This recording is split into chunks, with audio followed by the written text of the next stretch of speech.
And I think we're live, guys. Yay! According to the number. According to the red button at the top. Welcome back, Nerdaholics. It's been a while again. About 6 months since the last video, I believe. And welcome back, Rob. It's been about 2 years for him, probably. He's over there. Yay! Finally found a gap in my very busy schedule of not doing much. This is the first time me and Rob have done a video together. Yes, actually, that is true. Yes, that is true. I just thought I thought. 3 years in the making or something. My face is on the channel. You should probably, We almost at some point. We almost got all of us together, but once again, one of us, like, no matter who it is, doesn't matter, can't make it. So we've got at least 3 of us. Jack may be joining us later. We'll see. But, look, if I ever move house, I'll probably make an appearance more often. It's just very difficult to get space in my house to do this. That's the thing. Well, you got like kids running around, haven't you? Like, yes. Unfortunately, my computer setup is in the lounge, which is also my kid's bedroom. So, which is why it's difficult to do these things in the evening. But it's half term and a Friday, so she doesn't have to go to bed till much later. So for a bit, and it's fine. As soon as my son hits the 6-month mark, my computer will be in the living room. We have to say my man cave. So. To say congratulations to Tom, who has since had a lovely, beautiful baby boy. Join the dad club. Indeed, it's now the dad stream, everyone. Oh yeah. So sorry if you hear screaming and crying in the background. He's just getting ready to be fed, and he's never happy just before he's about to get fed. Oh yeah. Who is? Yeah, exactly. Nobody's ever happy just before they've eaten. We all get hangry no matter what age we are. So, Sean, do you want to explain what we're doing here, or so this is called Quickfire Questions 2 because there was another one a while ago, but they're not very quick as we were talking. Just That's how sequential numbers work. Yeah, that's it. That's all you need to know. No, it's basically the format is like it's something that we've been doing down the pub for years, where we've been like, what franchise do you think is better or worse, this one or this one, and then or you have to pick out of blah blah blah blah blah blah, or one has to like go forever, sort of thing. And then we just put it to the group, and then we come up with like what we think is going to live or die, as it were.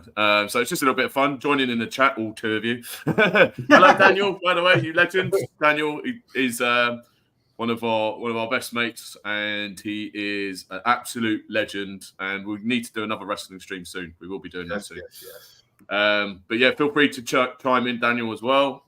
So I don't know how you want to start it, Tom. I just did my 10 questions today. So I spent a couple of days thinking of mine, and hopefully I haven't repeated any from the last video we did. Oh yeah, I was meaning to check, but I didn't in the end. But I don't think so. So apologies. Well, but then again, Rob wasn't in the last video, so he might be able to chime in with an opinion on something. I'll be honest, I wasn't even prepared for this until literally today, this afternoon, and I haven't got a single question. Yeah. I'll have to think of them on the fly. Yeah, that makes it like even more interesting. We'll see. So, maybe. Who wants to go first? Rob does. Rob doesn't have any questions. He's just probably not what the best of choices. Yeah, go for it, mate. You go first. Okay, then. So question number 1. You can only restore one of these franchises to its former glory. Star Wars, Doctor Who, the MCU, and the Lord of the Rings. Right, before I answer that is very similar to my first question as well. Basically, look on your face. Basically, my first question was, which franchise has been fucking shafted worse, Star Wars or Doctor Who? So, okay. Do you want to? What are the options again? Star Wars, Doctor Who, MCU, and what was the other one? The Lord of the Rings, Middle Earth, whatever you want to call it. I mean, I don't think. Well. Obviously, you've got the fucking Rings of Power, but we'll get to that later. I don't think that's I don't think that's been quite as sort of fucking destroyed like the other franchises have in terms of just how poorly they've descended over time. The MCU is an interesting one because, okay, there's been a lot of shit recently, but then you've got Deadpool and Wolverine coming up as well. So occasionally they still have the odd gem.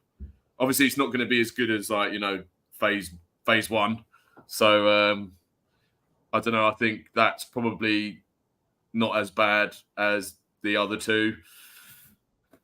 Star Wars. Now, it's a sequel trilogy. Obviously, we've made our thoughts very clear about that in the past, and I'm sure we will again. I mean, there's still parts of it that are watchable. You know, I didn't mind the latest season of The Mandalorian too much. Okay, it wasn't as good as the first two seasons, but it wasn't fucking unwatchable. Doctor Who is just done. It's like it's been dead since it's done as far as I'm concerned. Hence why there's only classic behind me right now. And I just think, yeah, it started with the chip. Well, you could argue it probably started at the end of the Capaldi era, really, with some of the shit that was happening in there. The Whittaker era was fucking dog shit, let's face it, with the Timeless Children just wrecking canon. And then we've got this current bullshit with Russell T Davies again, who is just like unhinged as far as I'm concerned. Yeah. But then if you go back to the original questions, what would you want to be brought back to its original glory? Well, see, this is the thing. I don't know if I would. I personally would rather it just went away. Be a happy memory. That is eerily similar to my answer, because you would think Doctor Who, because it's arguably bastardized the most out of the four I've just mentioned. But I don't think it deserves it, to be honest with you. No, I don't think it deserves like that chance again, because it's been just been handled so shockingly bad over the past decade, if not longer, that it's like you don't deserve another chance. Like you've had chance and chance, you've had chance after chance after chance, and like it's to the point now where it's just beyond a joke just how ridiculous that show is. I don't know how anybody can watch that show and think, oh, that was really good. Like, forget like all the woke crap and all the other stuff that they've thrown in there. Like, nobody is watching it anymore, according to the ratings. Well, then whoever is still watching it, like, I just don't get it. I really, really don't understand it. I tried watching that first episode they did with David Tennant. Like it was like that 3-part special he did. I got about 20 minutes in and I had to switch it off. I just thought it was absolute trash. Yeah, it's bad. Yeah, so if you want my answer, I would say Star Wars, return that to its former glory. Yeah. Because, like, to be honest, like you can never return it to this glory. You just can't. So, yeah, I think, because I think there's still some good things to come from Lord of the Rings, because you've got the War of the Rohirrim about coming out, and that would be my answer, because I think the Lord of the Rings is an untapped resource. If you consider, as you say, Middle Earth, it's been abused, shall we say, but it has potential if it just goes back to its core. Like, let's treat the text properly. Let's give it the respect it deserves and actually write what was written as true as possible, rather than just going, let's just make something that sells and just make up a load of stuff that doesn't. You know, why? Just make your own thing. You don't need to put Lord of the Rings stamp on it if it's not Lord of the Rings. Are any of you interested in this Gollum film that they're making? I don't know enough about it yet. I know Peter Jackson's involved. I don't know why they're making it, to be honest with you. No. Again, I mean, I was a bit annoyed by the fact that, hey, again, this untapped resource, you've got the Silmarillion, literally the entire history of Middle Earth for all this time, and you picked the same period of time you've already made a movie with. Why? Yeah. and not that long ago either, in the grand scheme of things as well. Yeah. I mean, maybe it's opening up a kind of a transitional thing, that you've got the people who are not Tolkien people who just go, you know what, I've watched Lord of the Rings. Here's something that you can relate to. We all know Gollum, and then maybe later on we'll go on to less Lord of the Ringsy Middle Earth stuff. I don't know. But I mean, the Rings of Power, I boycotted to the point where they don't exist. It doesn't. I just blocked from my mind. No. It was a bad dream. It's fan fiction, man, because they've it's got not Lord of the Rings. It just isn't. So I'm ignoring it. And the thing is, single episode. No, I've not even watched reviews. I've just pretended it doesn't exist. It's an insult. The general consensus I get is that it's not very good. That's an understatement. Well, they didn't have Tolkien's the society didn't have their blessing, so they pretty much just turned around. So you can't use it anymore. So they just made up. What they're doing is from the appendices, and they're using some of the stuff that's from the Second Age, but in the wrong fucking order. And just making up new characters. Yeah, new characters with the same names as the ones that really exist, but they didn't do that, and that's not what they're like. So why? And characters that shouldn't even be in the same time period. Oh, of course, yeah. The same scenes. And then now you've got fucking Tom Bombadil turning up. And it's like, what? No, so I mean, but see, the thing is, though, that is bad. But again, I don't think it's been. Again, there's still potential to come from it. That sounds good. You've got Peter Jackson and Philippa Boyens are involved in some of these other projects, and I've got faith in them to do it well. How well they do now, I don't know, but it's got to be better than whatever Amazon are shitting out right now. I would love for them to. It will more than likely never happen. Certainly not within the next few years. But for them to try and making The Hobbit, giving that another go. Yeah. And try and making it. I know there's this. Well, the version of The Hobbit I watch, it's called the Tolkien cut. Yeah. And what it is, some fan, and it was very professionally done. There's no rough cuts or edits. It looks very professional. They've taken the trilogy films and condensed them into one big epic 4.5 hour film, and it's a lot closer to how because I've literally just done listening to the audio book with read by Andy Serkis, which is amazing. And it follows the book far more closely than the films do, because the films there's a ton of padding. They've had to pull in sources from other books, with stuff with Gandalf goes off to face the Necromancer with Saruman and the other characters. I would love, and so it's a little bit closer to Tolkien's initial vision. Legolas doesn't make any appearance. I think you see him for maybe 2 minutes in this cut, and the first film is literally the first 45 minutes of this cut. So it just goes to show how much extra padding they had to throw into those films to stretch it out to be a trilogy. So I would love for them to give that another go. Maybe try and get Del Toro back in, because that was the original plan. Yeah, that would have been something special, man. Yeah, and to make it just 2 films. Yeah, I would really, really like for them to give that a go, but I don't think it will happen. Certainly not anytime soon, anyway. I doubt it.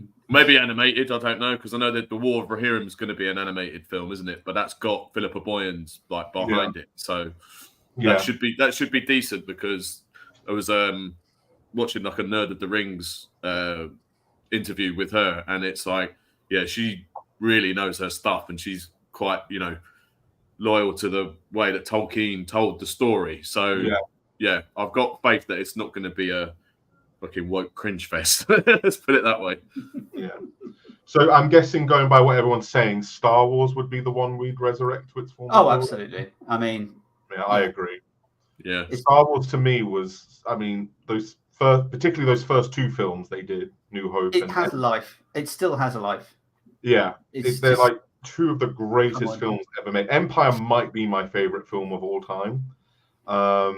But if there's one thing this current crop of Star Wars content has done, it's sort of made me appreciate the prequels a little bit more, which I think would never ever happen. Yeah, I'm actually on that.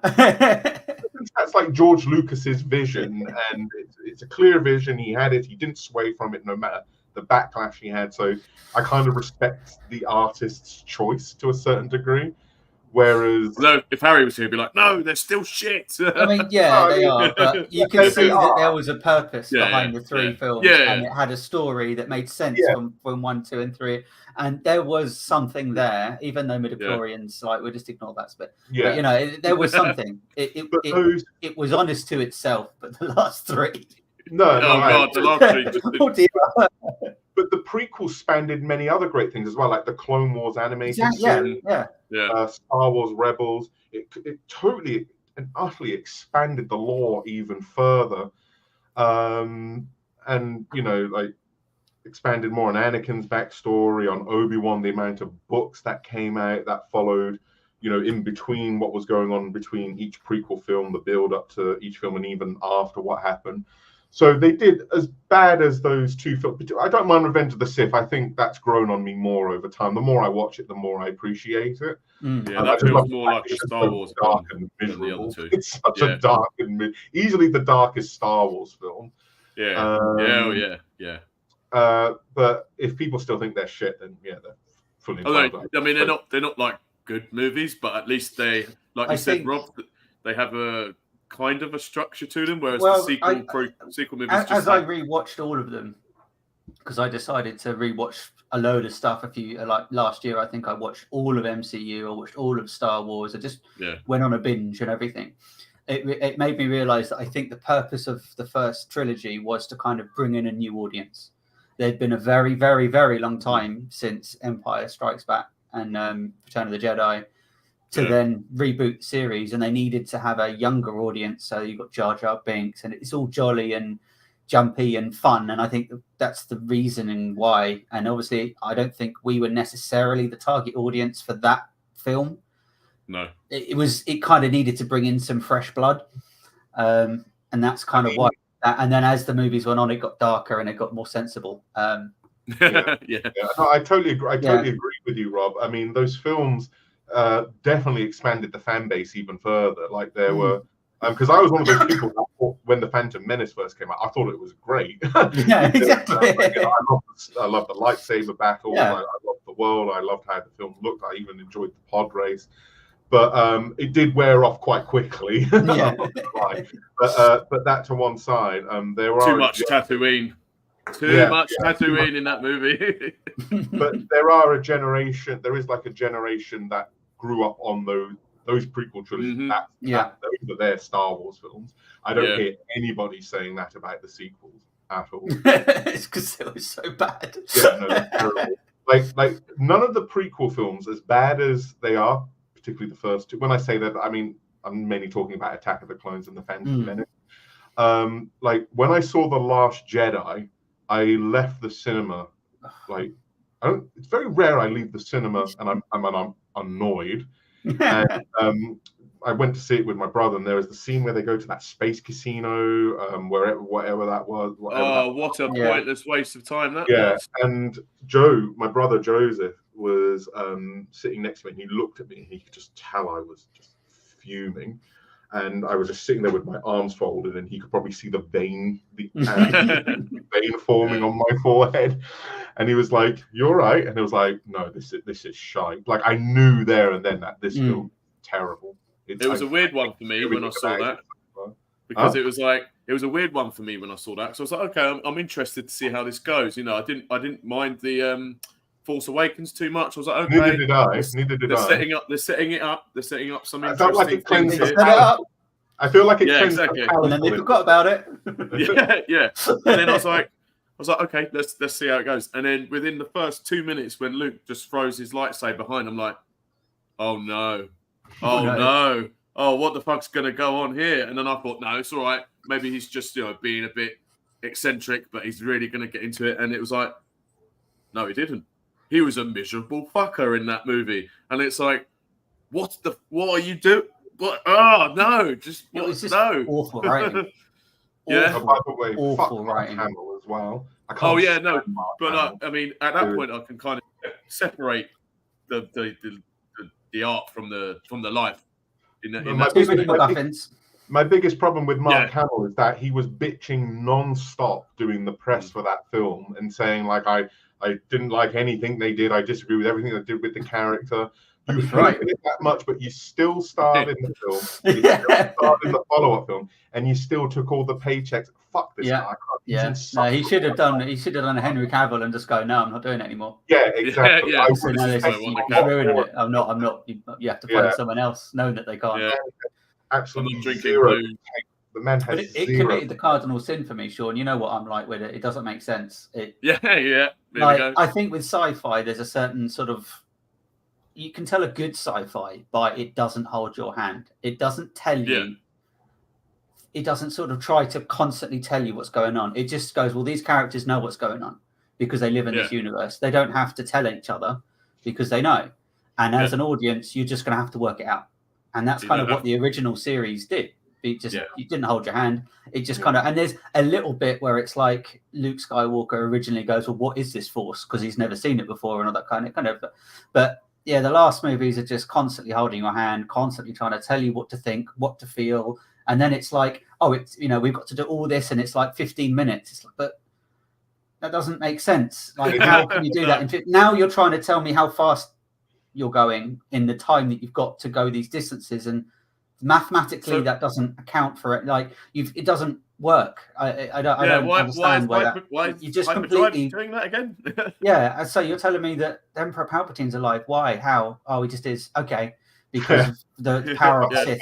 And not only that, he's got an entire army in this place that you have to find a special knife to find a special box but his whole army's there. How did they get there? Where did they get there from? They were just sitting in a load of I'm not an idiot. Somewhere. Please don't treat me as an audience member as like a don't notice the obvious glaring fault in your movie. It's really annoying. It just offended me. Made me feel Super Ray was just, oh, come on, like, she didn't earn any of the fact that how did you get so good? Oh, because where's your training montage? At least Luke had a montage. He was with Yoda for a while.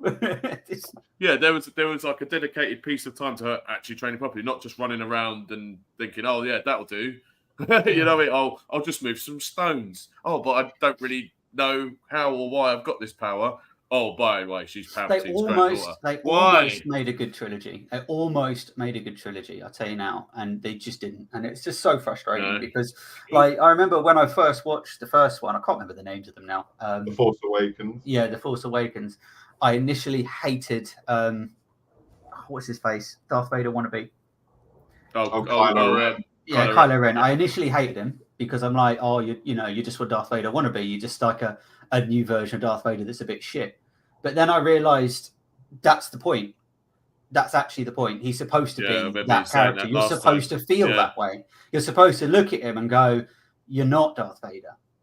And you want to be Darth Vader, but you're never going to be Darth Vader. Actually, as the character built, you think, actually, this is a good character arc because he's so flawed. But then they just ruined everything at the end. And it's like, well, you've just built up this amazing character arc and you just didn't use it. And you can say the same about all the characters. They didn't use any of the arcs that they could have used. And it just turned into a mess. And it's sort of such a disappointment. Well, I mean, especially when you think of like, oh, they're building up Snoke to be, oh, good, I've got a new, a new villain from maybe outside of the galaxy who's coming in. Yeah. Oh no, it was just one of Palpatine's failed clones. Oh, and I'm not being funny, but this is a fictional sci-fi. Any villain of anything you could have come up with, and one that already exists and was killed. Come on, yeah. Is that the best? Somebody else's idea? That's it. That's the ultimate villain. Is someone who's already dead. Come on, you could have done better than that. Each of the films just felt like a soft reboot. Yeah. Like each one was written by a different person. Because that's another point about the prequels. At least it was one continuous story. Yeah. Whereas with Force Awakens is like a soft reboot. Then they did another soft reboot with Return of the Jedi because it's totally detached from the film that came before it. And then Rise of Skywalker, it's a soft reboot again because they realized they made such a mess with The Last Jedi and they were desperately trying to course correct. So just awful. Yeah. But I do think Star Wars can get through it. But they would need to change direction immediately. Although some of the shit Kathleen Kennedy's been saying recently kind of makes me worried about it still. I think the future is dark for a while she's still in charge. you know, the whole it's male dominated, and so women are feeling like they're in a toxic environment whenever they're in Star Wars. It's like, so you're admitting that it was actually like made predominantly for men, and yet hang on a minute, now you're saying, oh, it's really toxic. Make your fucking mind up. Do you know what I mean? It's this is the problem. If you want to promote women and make them the star of whatever Star Wars show, can you at least hire decent writers to do it? Like, none of these writers they hire, they have like proven. We probably should move on because we've been stuck on this question for a while. But, that's what quick fire questions. but I occasionally check out some of these writers they hire, like the one they did with Obi-Wan, who did Obi-Wan Kenobi. She's got no track record, very minimal track record of like, I don't know anything that she did. So, and yet you get her to deal with something as important as the Kenobi series, which was another boring art. It was trash. They had all the ingredients to make something amazing, and they still messed it up. So, yeah, anyway. Well, the best part of Kenobi was the fucking montage at the beginning of the prequels. Yeah. So, that's all I need to know now. Yeah, so, but we all agree Doctor Who, Star Wars would be the one we resurrect. Yeah, absolutely. I think it's probably the only, not resurrect, return with former glory. Yeah. Okay, then, that's that. Sean, do you have a question? Yes. So kind of sort of segueing into like MCU and comic books and all that. So I don't know if we did this one the first time round, but anyway, we'll give it a go. So best superhero sequel movie, right? Your choices are... I know where you're going with this.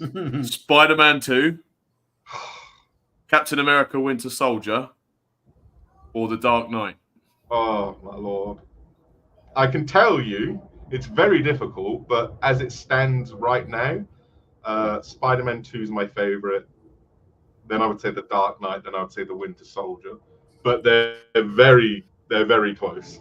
They're very. I find that hard to answer because I've not watched The Dark Knight for such a long time. I can't remember it at all. Fair enough.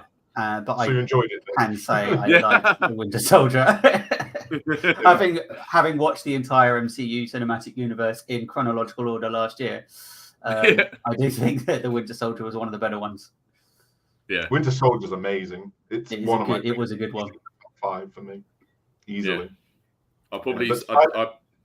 Spider-Man 2 for me. Sorry, Sean. Spider-Man 2 for me it's a very special film. For many reasons. It's one of the few films where I left the cinema where people stood up and applauded. And that's not very common in the UK. But people actually got up and applauded at the end of that film. Funny enough, they did with The Dark Knight as well. But to me, Spider-Man 2, it does something that's very difficult to do, at least at that time, where the emphasis is not on Spider-Man. It's more on the emphasis of Peter Parker. And like the dilemmas he has as like what he does as part of his everyday routine, like nothing. I think everyone can relate to him. Like nothing goes right for him. He's got bills to pay. He can't seem to do anything right by Mary Jane. He can't seem to do anything right by Aunt May. He loses his powers because he's so down in the dumps about everything. Spider-Man becomes more of a burden and a curse for him, as opposed to something that he sees that is something that he can do to help people. And he basically rejects Uncle Ben in that film. He says, "I don't want to be Spider-Man anymore. I just want to live a normal life." And on the other side of that, you have it contrasts with Dr. Octopus, Dr. Otto Octavius, like a man who was like a very good, decent human being, ends up getting warped and twisted, and in the end, and it just does so many things right. Even for the time, visually to this day, even now, it still looks so good. The music's amazing. To me, it just does everything so right, and I'm just so gutted that it's followed up by one of the worst superhero films of all time, that being Spider-Man 3. So you can definitely argue The Dark Knight and The Winter Soldier are better films. I totally get that, but for me, Spider-Man 2 is a very special film. It's in my top 10 favorite films of all time. So that's why I have it at number 1. Yeah, no, fair play. Yeah. Did you already answer? Well, Rob said Winter Soldier because he hasn't watched The Dark Knight. Yeah. Yeah, it's a difficult one because all three of them are obviously very different films. Like you could say that you could argue The Dark Knight is kind of like a noir thriller sort of movie. But I just think, and I agree with Daniel in the chat, is that I don't think anyone was ever prepared for just how good Heath Ledger was going to be in that film. Yeah.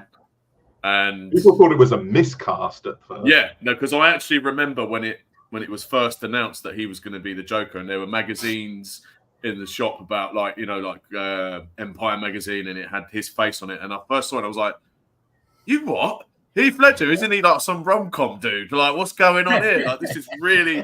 And I'm like, "Christopher Nolan, what are you doing?" And I was like, "Okay." So I kind of went into it a bit skeptical, and yeah, I was stupid for ever doubting it. Do you know what I mean? It was just a fucking they must have had confidence in his. They must have had confidence in his performance, because when you look back at the marketing material, the Joker's on the front of the marketing material just as much as Batman is. Yeah. But the great thing about The Dark Knight, it happens to be like this thriller that just happens to have Batman and the Joker in it. Well, this is it. Yeah. And I think it probably, of the three, it probably is the least. And arguably Joker wins in the end. Well, yeah. Arguably the Joker does win in the end. Yeah, and that's another thing I love about it, is that Batman isn't necessarily a good guy in that film. You know what I mean? Like some of the decisions that he makes, and it's almost like they're trying to paint him as, well, he's like the other side of the Joker's coin, as it were. And then you've got Harvey Dent. Wasn't he? Wasn't he also looking to retire, Batman, in that film? And because he felt like Harvey Dent, Gotham now has. They have the White Knight, so to speak. Yeah. And but yeah, so then you've got the Harvey Dent element of it, and I thought, okay, how are they going to deal with like the whole Two-Face thing? And again, it was just like, well, it was brutal, because you feel probably most sorry for Harvey Dent, because he was like the hero of the movie technically, but then he gets dragged down by the Joker and dragged down by Bruce Wayne, and it's like, man, I never thought that I would feel that way about Batman in a movie about, hang on a minute, you're a bit of an arsehole, aren't you? but it worked for me. It was great. Oh, no, it was great. Like I said, if you want to put that as number one, I'm not going to argue with you. Like, The Dark Knight is a fantastic film. Over time, it seems to have garnered this reputation, it's a bit overrated. It isn't. It's that good. I think it's such a fantastic film. Not just a great superhero film, just a great film in general. Yeah, like you could stick that on, and it'd be like, okay, these two, okay, they're a bit weird dressing up in like these costumes, but you can kind of get it because they're both like psychotic. Do you know what I mean? To an extent. Yeah. Winter Soldier, I fucking loved as just an all out and out like spy action kind of genre film within that, and I think that for me is a very close second.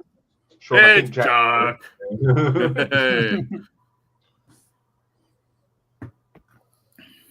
Jack. Hey. You made it. You made it. So it's not like I'm only 40 minutes late. Oh, that's all right. We were 10 minutes late because we were talking. You have responsibilities. We understand. So, Jack, you've come in at a good time, because I was just finishing off my question regarding, out of these three superhero sequel movies, what is the best or your favorite? So you've got Spider-Man 2, Captain America: Winter Soldier, or The Dark Knight. Tom's picked Spider-Man 2, Rob's picked Winter Soldier, and I picked The Dark Knight. So I'm tie-breaking then. Okay. yeah, basically. See, all three of them are great films for different things. Yeah. It's like Spider-Man 2 is a very good Spider-Man film. It's probably the best actual, this is what it's like to be Spider-Man as a film.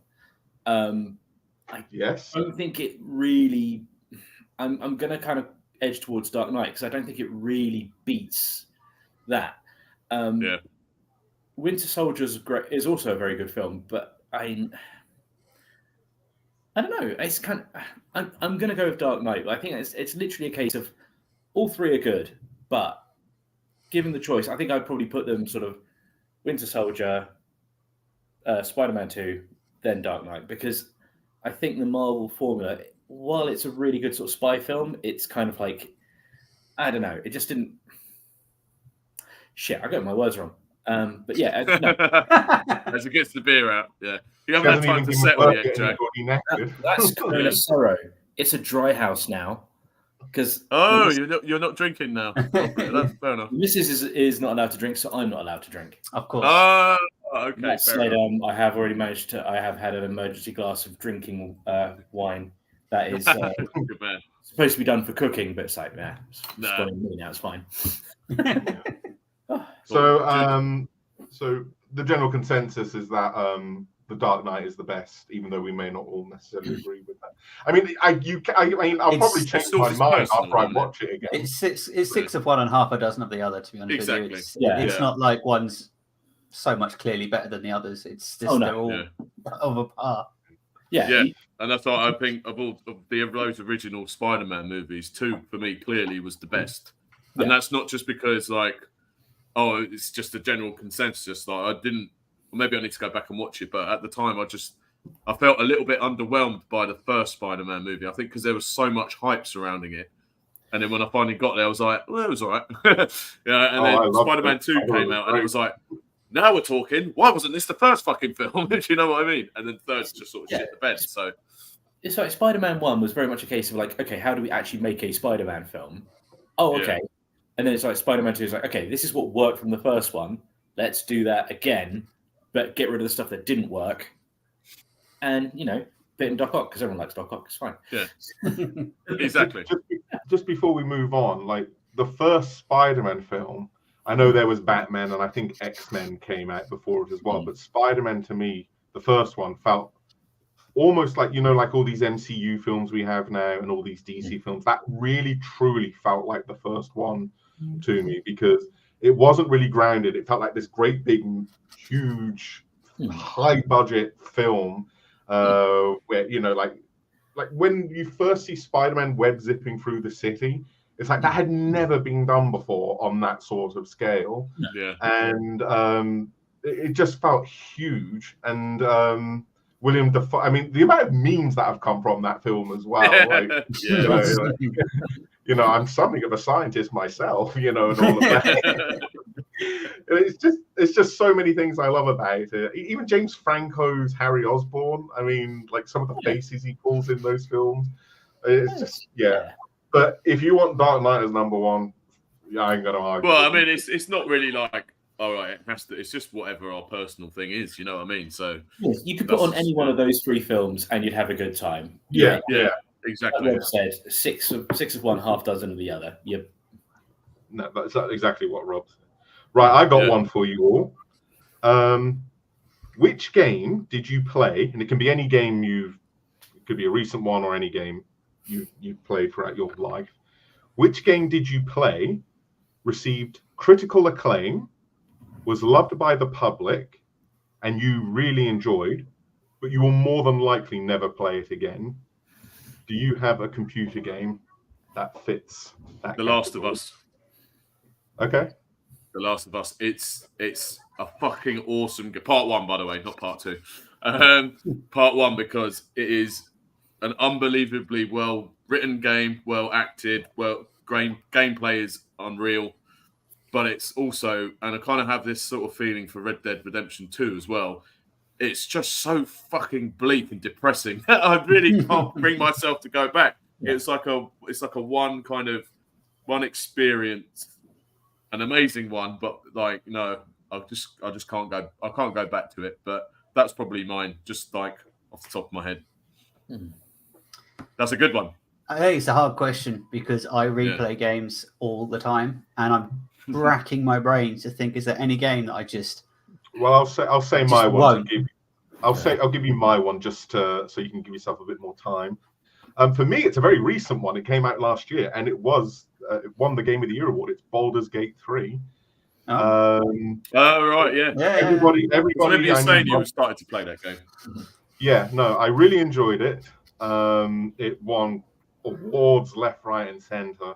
It received like 10 out of 10. This game is a masterpiece. It's like the game of the decade, etc.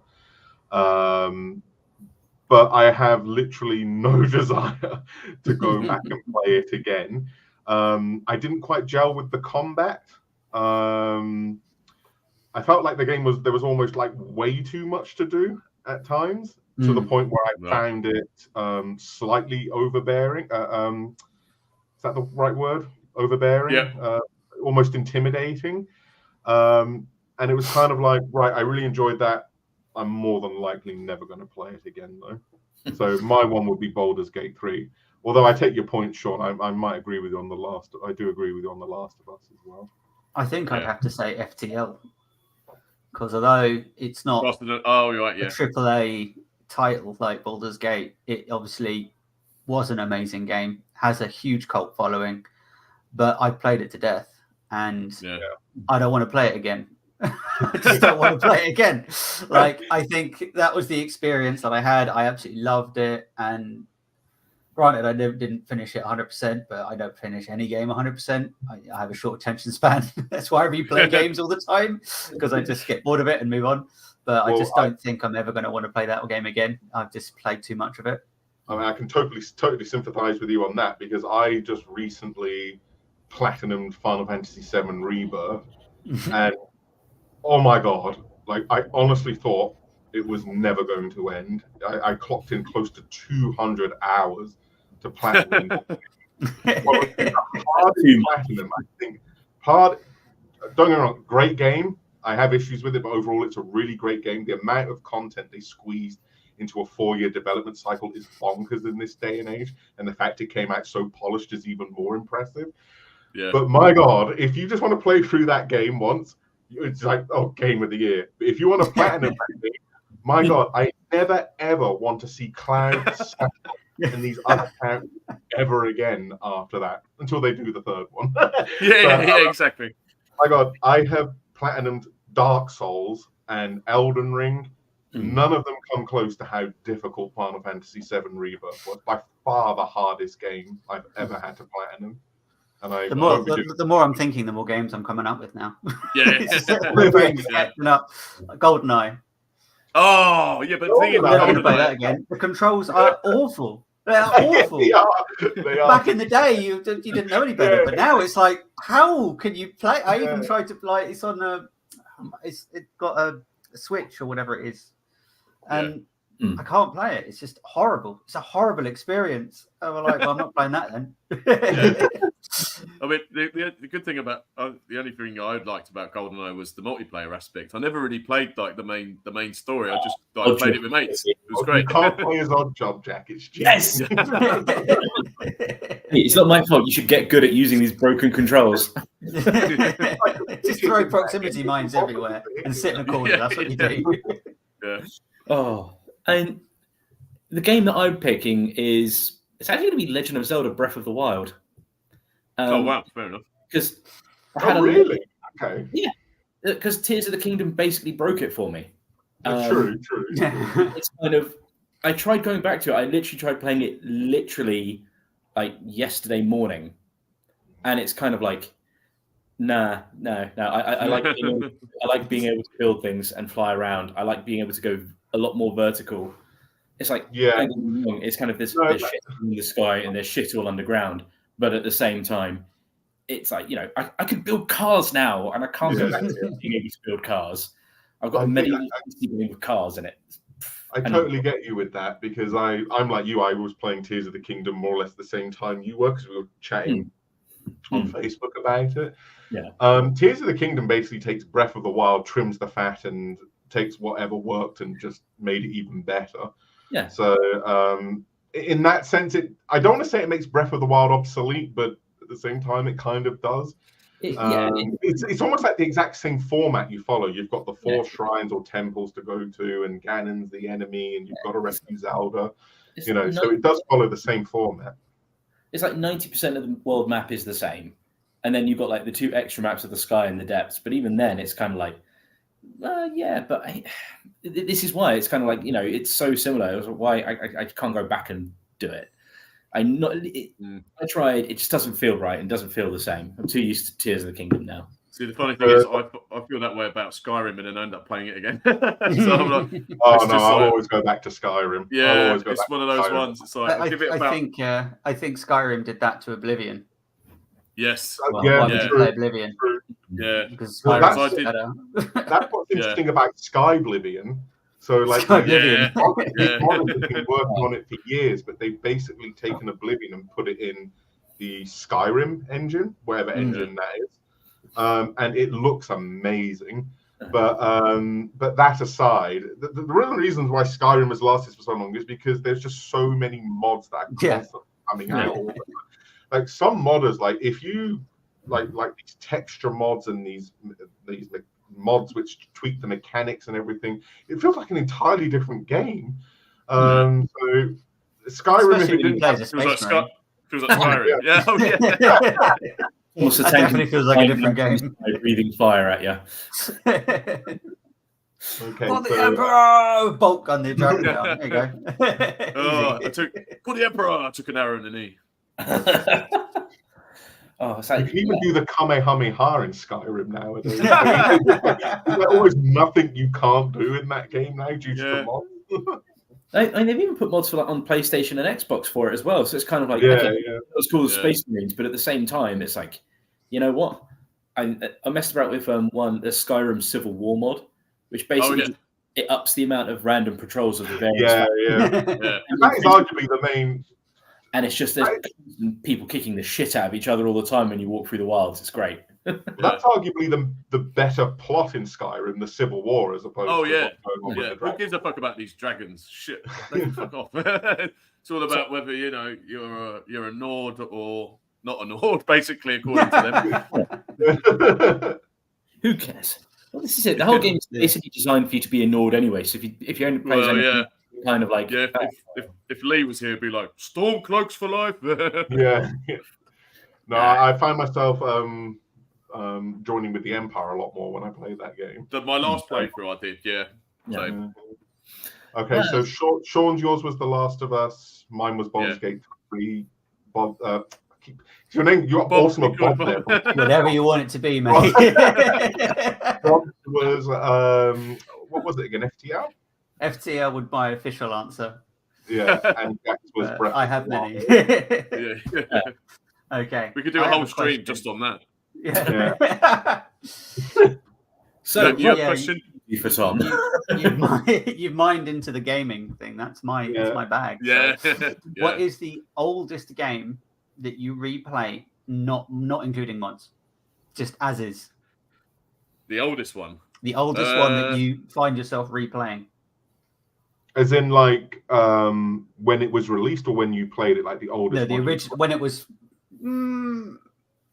both. Well, that's very difficult. I mean, the answer's the same. Final Fantasy 7, but then I'm modding it at the moment, so I can't really say it's that. cheating. It's got to be as is. This is something that I mentioned on the. Does emulation count? As long as it's obviously, because it's. But if you didn't change the game, like for example, Skyrim completely changes the game by modding it. If you just have the original version of the game, whether it's on a console or emulated, as long as it's how it would have been experienced, then it's fine. The vanilla version. The vanilla experience. Well, the first game I ever remember playing was Sonic CD, but I mainly played the PC port of that. I would never play the Sega CD version of that game. Never play that. Fucking CDs for these games. I'm gonna have to go with Desert Strike.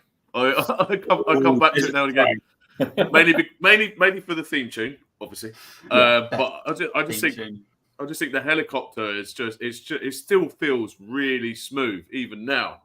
Like back then, it was just like unbelievable. Isometric controls, they got it right. Yeah, 100%. And it's a nice, straightforward structure. You don't have to follow it if you don't want to. The controls are nice and easy. I like the sort of setting of it. You've got the sort of that's open world game. The sand world. Dunes. Open world. You can go anywhere within this very small box, but not in the areas where you can't go yet because you'll get killed immediately. Kind of. Oh yeah, like when these fucking rapier turrets just shoot you out of the sky. Danger zone. Oh god. Yeah. Not here. And they made it sound so dramatic as well. It was like you start to get shot and you're like boop boop boop boop boop boop boop. I think a lot of those sort of older like Mega Drive games, I think, do sort of hold up for me quite well. So I would say Desert Strike in terms of like that old. Yeah. You've really stumped me on this one, Rob. I'm trying to think. Take that. Sonic CD. It is the PC port, but it is kind of like they've just tweaked like so the game doesn't run like arse. Yeah, well, that's fine. Can't really. I mean, if you give me that leeway, then it would be Sonic CD. But mods I just count as like you've changed the game. You've changed the game completely. It's not the same game now. It's different. Then it would be Sonic CD or Sonic 3, one of those two. Yeah. I think I'm with Mega Man 2. Nice. Oh, great game! Yeah, great game. I got it on the NES back in the day. Played it on that for ages. I then rebought it when it came out on they did a Legacy edition which came out I think on GameCube, and then they basically re-released it again on PSP, and then it's on Steam and everything else. So it's still the same game because I'm too stupid to mess about with mods and try and do anything with it. Same here. But it's just the music. Wily's Castle level 1. Just when that music kicks in, it's like yeah.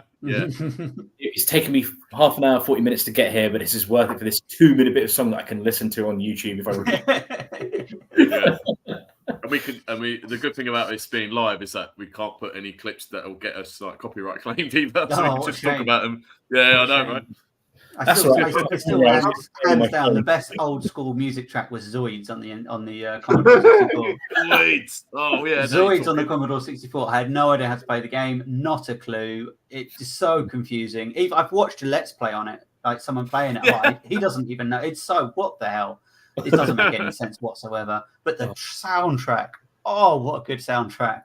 That was a good question, Rob. I really had to think about that. And mine is Buck Rogers' Countdown to Doomsday on the Mega Drive. Wow, that's a blast from the past. I remember playing that as a kid and going, I could make my own team? Wow! I make all my friends! And I never finished it, but then as an adult, I must play it every couple of years, all the way through to the end. I just love it. And again, the soundtrack, the fact that you can accidentally lose a member of your team and that's it. They're gone forever. Yeah. It's like, God damn it. Jack, you've died. I just love it. And the stupid sounds and the little it's just a brilliant game. And there was an awful sequel that existed on some weird DOS version of something. They released it only on the PC back when the PC wasn't a thing that you could play games on. So I don't know why they did that. And then and that was it. So it was like that franchise never existed, and I'm really sad. I really wish they would have done more. You streamed that on your old channel, though, didn't you, Rob? I'm pretty sure. No, but I did play it once on a beer and pizza night. Oh right, yeah. Sounds about right. Yeah. I think I should clarify with my choice. It's not. I think I said the PC port of Sonic CD. It's actually the version that they released on mobile devices, consoles, and Steam. But it is still the original game. They just improved performance, but they didn't change the game. Yeah, all they did was they didn't change anything, or they just tightened up the mechanics a little bit. Yeah. But that was it, really. That was it. Yeah. But the game is still pretty much 95%. No, it's not about 100% hours, but they've. I don't think you can play Buck Rogers Countdown to Doomsday with mods. I don't think it is. I've got into fog. Is that Come back. I've only had one beer. Is that my eyes? Or is it, Rob's slowly turning into sound. Jack, you need to get a new background, Jack. I mean, what's going on? Hang on. I can. Where's the settings? Go down. Yeah. What do you think of that? Sean, do you have another question, or should I ask one? The only questions I can think of now are games. That's fine. Maybe let's do a non-game question. Come back to me later.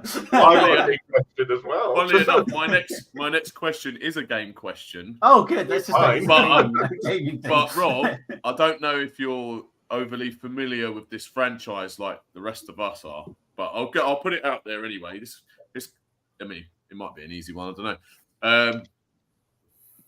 Big Boss or Solid Snake?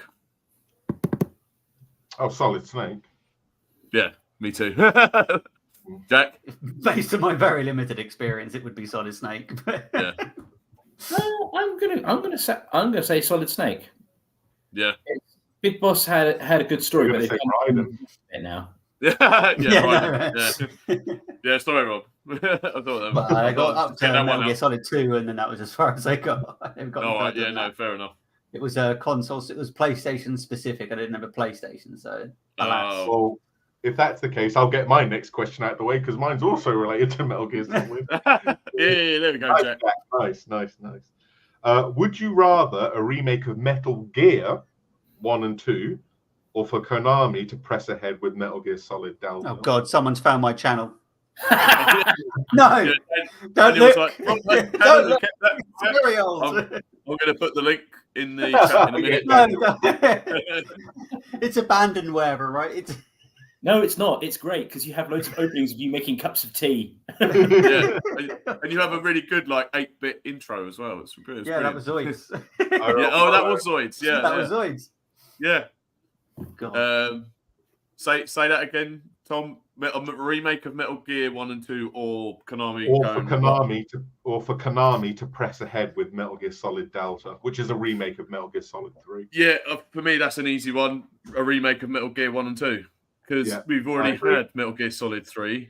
Do you know what I mean? So it's like, why are you remaking a game that it hasn't really been that long? Okay, you say what was it? Early 2000s was Metal Gear Solid 3. Like 2004. So we've already had that depiction of Big Boss, and we had another one with the Phantom Pain, which we won't go on too much about. But that kind of leads into Metal Gear 1, where it's Solid Snake's first ever mission, and he's a rookie. And then you've got Big Boss as his commander. And the amount of just missing story beats that aren't there that you could really sort of hammer home with a proper remake is it's just obvious for me that that's what should happen. But for some reason they're like, no, we're just gonna skip over that, because I think it bridges the gap quite nicely going into, then if you then go into Metal Gear Solid 1, because there's all this backstory. If you haven't played the first two games, then there's all this sort of mentioning about what happened in those games in the first Metal Gear Solid, which was on a completely different new generation console. Yeah. So, when they're talking about Zanzibar and, Out of Heaven and all that sort of stuff, it's like, okay, you kind of know, but you don't really know. And I think that would be a good way of sort of getting back into it again. Tying up a few plot holes as well. Yeah. Yeah. It's Tom, your brother's in the chat. What, Joe? Yeah. He's like, see what Delta is like first. Then again, Metal Gear Solid 1. No, we don't want to see what Delta's like, Joe. I'm not interested. No, joking aside, I'm looking forward to it. I hope they're handling it better than what appears to be had a poorly handling Silent Hill 2 remake at the moment. We'll wait and see. By the way, Joe, if you want to join us, then just let me know and I'll send you a link. Everyone's here except for Harry. Yeah. How is it Rob's here but Harry isn't? Yeah, I know, right? I don't think of all the times Rob could be here. Yeah. And now it's like, and Harry's the one who can't do it. Never mind. Jack, what would you pick before we move on? I'd go with Metal Gear Solid 1 and 2 because they both Metal Gear. So the prequel. But whatever. I'll get it right. Yeah.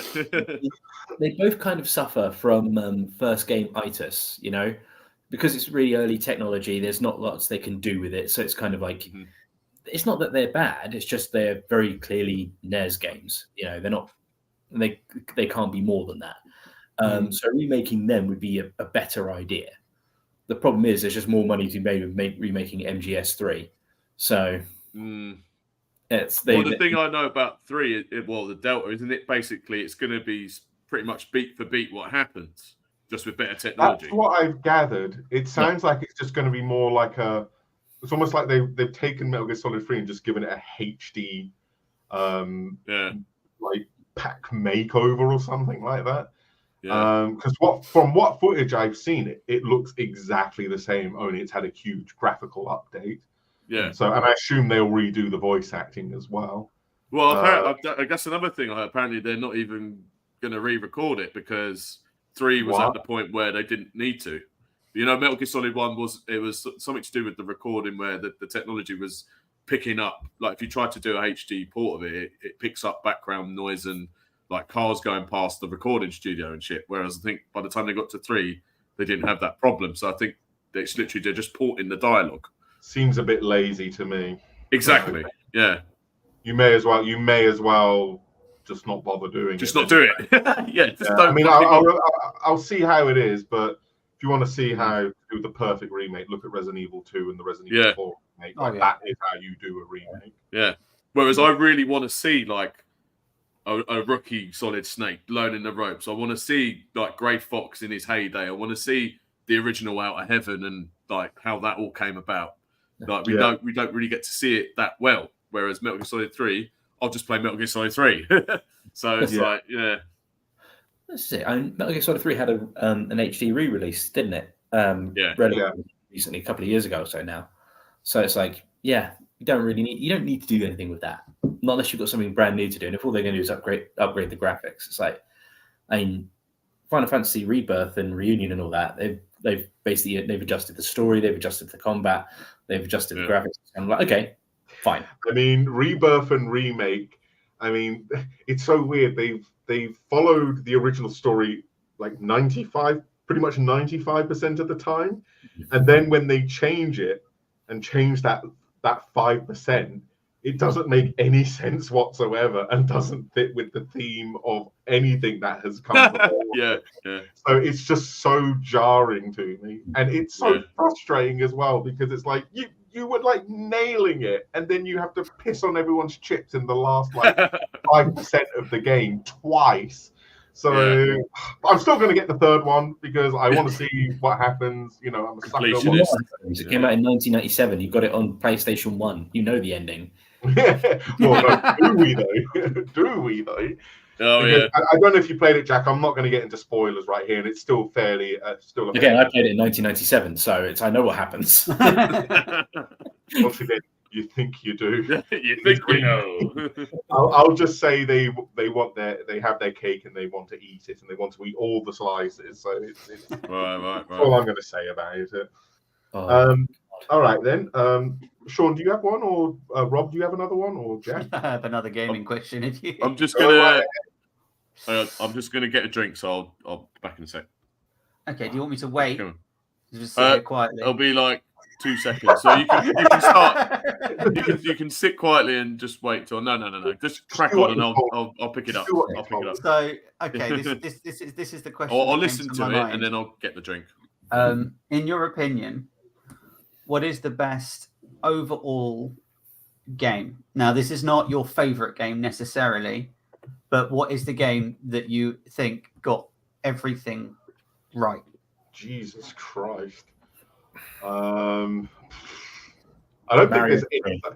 I would say the closest for me would probably be The Witcher 3 Wild Hunt. That'll probably be the closest one for me.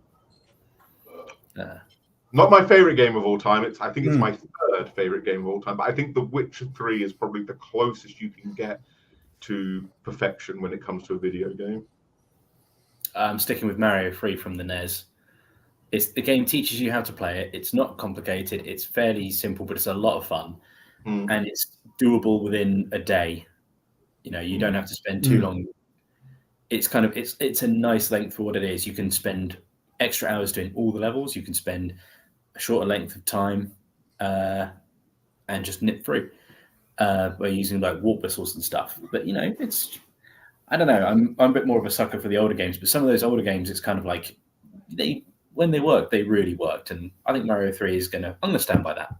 I mean, if you want me to go back even further, I can name many games from that era, like Super Metroid, A Link to the Past, not just Super Mario 3, but Super Mario World, Sonic the Hedgehog 3. I mean, there's just so many. But if I really had to pick one pound for pound that incorporates everything that I think is great about gaming, The Witcher 3 is probably the closest, in my opinion. Jack, if you had to pick a more modern game, what would you pick? Modern game? Just out of interest. Oh, then a modern game, then it'd be The Witcher 3. Oh yeah, I mean, that's why I asked Jack. Because sorry. So you asked I just answered that question. I'll agree with Tom and say Witcher 3, because to be fair, if you're looking at a more modern game, in terms of sort of story, choices, consequences, and various other bits and pieces, I mean, in terms of how it's put together, I mean, I've never noticed. I know people have noticed glitches and stuff every now and again, but I've never noticed any problems whenever I've played it. I've never had any game-breaking glitches or massive bugs or anything like that. So and to me, they set the benchmark of how to do the perfect DLC. I would argue the DLC is better than anything that the base game has to offer. I hold Heart of Stone and Blood and Wine in such high regard. So, but yeah, The Witcher 3 for me. If you're asking me for a classic game, I think Mario 3. That's a good shout, actually. That's not a bad shout at all. Yeah. Either that or Link to the Past. I know the only reason that I would put Mario 3 over Link to the Past is because the Zelda games were notoriously tricky back then. You know, they had to have Nintendo hotlines to kind of like tell you how to do certain puzzles and stuff if you got stuck. So it's like, you know, whereas like Mario 3 teaches you everything you need to do is you play the game all the way through. So it's kind of like you can't really, you can mess it up, but that's kind of something you have to get good at. Yeah. And even then, you don't have to get that good at it. It's only Mario. Joseph said Red Dead 1. I mean, that's not a bad show. No. I think the first. I would agree with that. Yeah, funny enough, Joe, I was gonna. Okay, it was gonna be either that for me, or it's hard to argue against a lot of the Grand Theft Auto games that have come out recently, particularly 5. It's not like my personal favorite game, but in terms of what they accomplished with that game, the fact it's just you can literally they just built and built and built up to that. And I forget that game came out on the PS3 and Xbox 360. Yeah, exactly. And I think it's just from every aspect you can't. Yeah. It's just on another level. Do you know what I mean? And the amount of things you can do, the fact that it can handle all that and still run pretty well. Do you know what I mean? Yeah, so I think probably GTA 5, I would say, in terms of the modern era. In terms of the classic era, I mean, you've got your good old beat 'em ups like Street Fighter 2. I played the absolute shit out of back in the day, but again, it was so fluid, and you know, it was just a great laugh. Yeah, I'd say probably Street Fighter 2. So it's like if you had to pick one game which defined each generation. So let's just stick with the Genesis and the SNES. Like Mario 3 or Mario World, it would be one of those two for me. Like when you get to the PS1 and the N64 era, that might be Mario 64. Funnily enough. Yeah. Mario 64, like when it first came out, it still controls incredibly well to this day. Yeah. For the PS2 and I guess that PS2. What was the other console? The Xbox, maybe San Andreas. I mean, or you know, maybe like one of those games. Yeah. So for me, it's probably, I don't know if Final Fantasy X's an easy pick up and play though. Final Fantasy X's only an easy pick up and play if you don't do any of the extra stuff. You do the extra stuff, then it stops being fun. It's trying to platinum it again. It took me like 140 hours, and it was just like fuck the monster arena.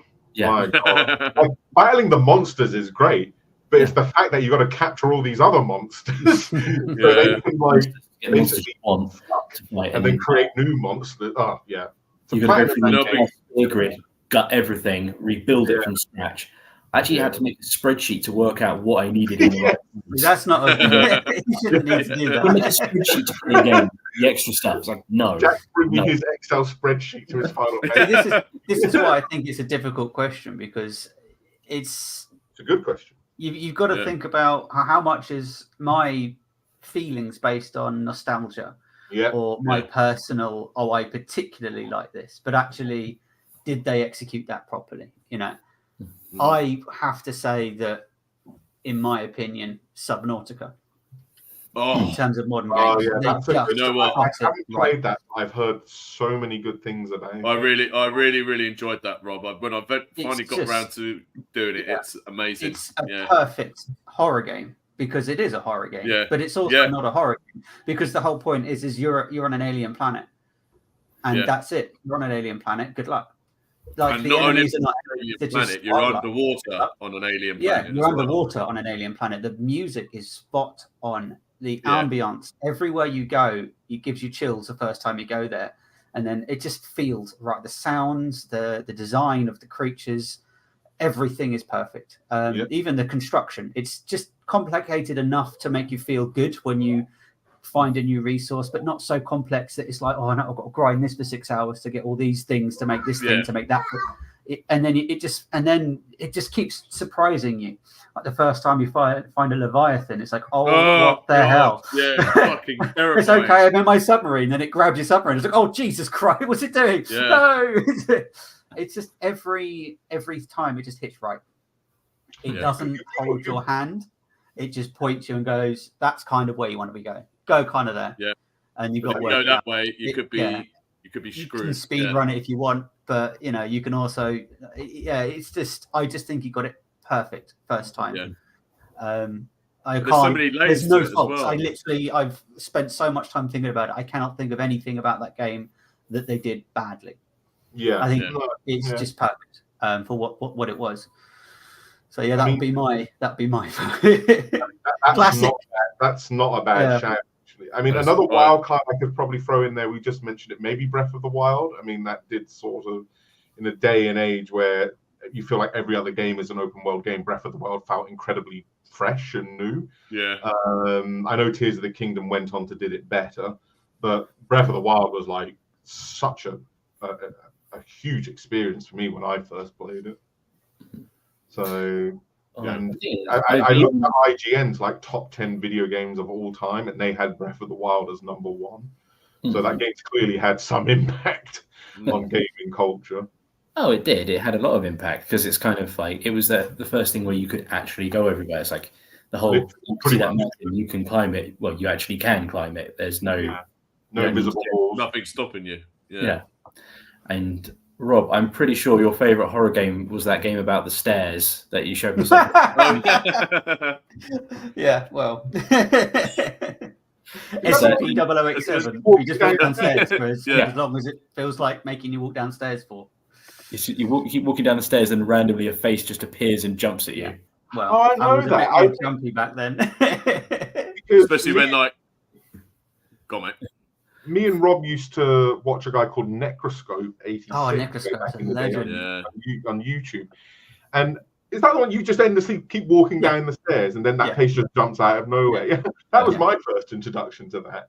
I saw Rob uploading footage of it to like his YouTube channel. Yeah, I remember that.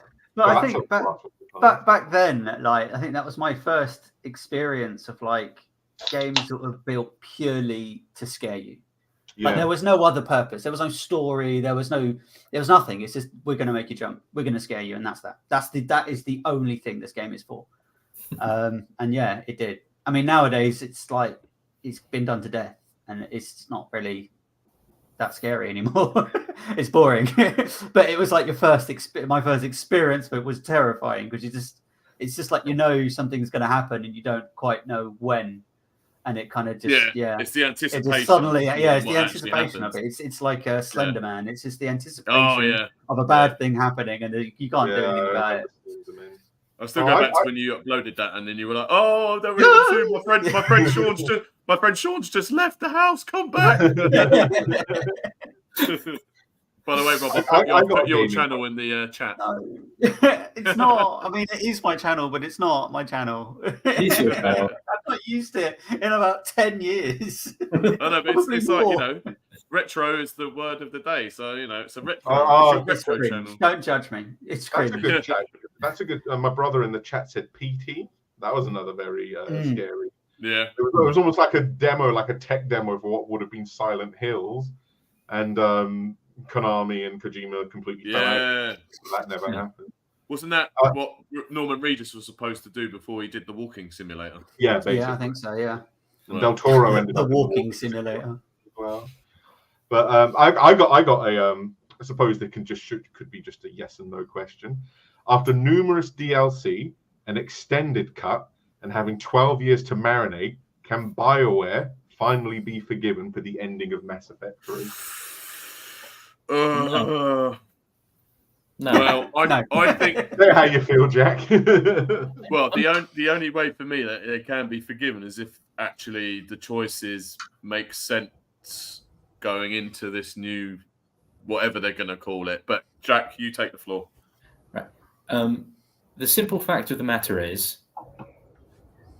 we all spent like goodness knows how many hours.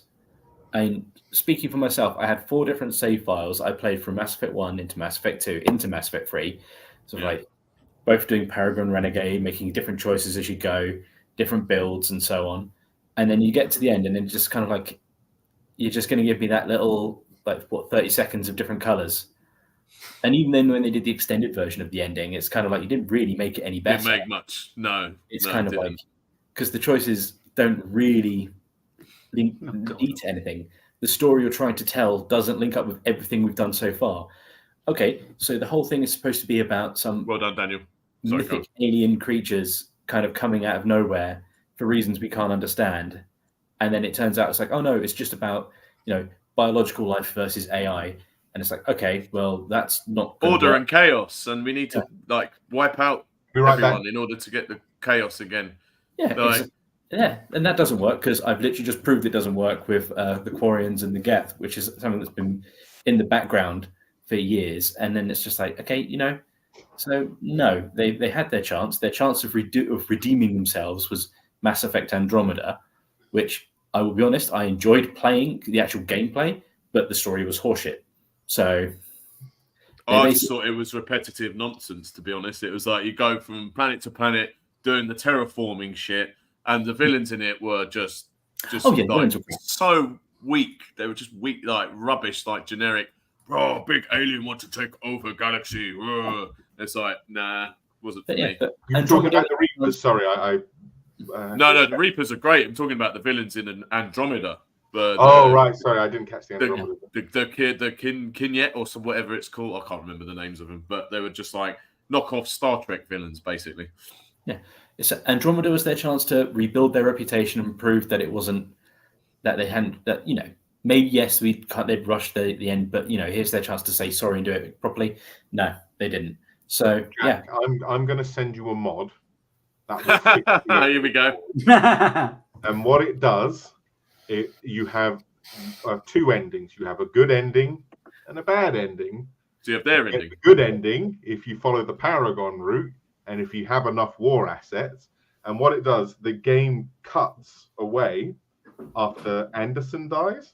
Oh yeah, I've seen that. And then they use dialogue that didn't make the final cut to make out that the Crucible, the Citadel, works and destroys the Reapers, but doesn't destroy the Mass Effect relays or anything like that. And Shepard lives, and it's like a very good ending. If you go the Renegade route and you don't build up any war assets, then the Reapers win. It's as simple as that. So which is what it should have been. It gives you this idea. You can still do the synthesis ending, I believe, but that's awful and arguably the worst ending. Yeah. And replaying it again and doing that, you feel quite satisfied at the end of it. But it's just a shame it took a mod to fix it. Well, that's entirely the point, isn't it? Yeah. Mods had to fix it. Modders fixed it, not the game company themselves. They had a second chance, and they just haven't done anything that makes me think that they're going to make it any better. Well, I don't know. I mean, from what I've seen of like little teasers in for Mass Effect 4 or whatever they're going to call it, I don't know if they're going to combine stories and maybe have sort of Andromeda lead into it as well. But you've got Liara there. You've got like what looks like the remnants of a dead Reaper. So they're kind of going back to the original trilogy storyline.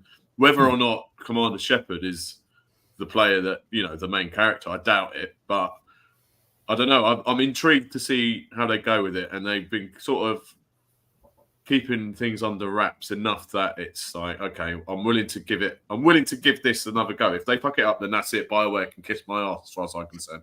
But I think big stupid jellyfish. Yeah.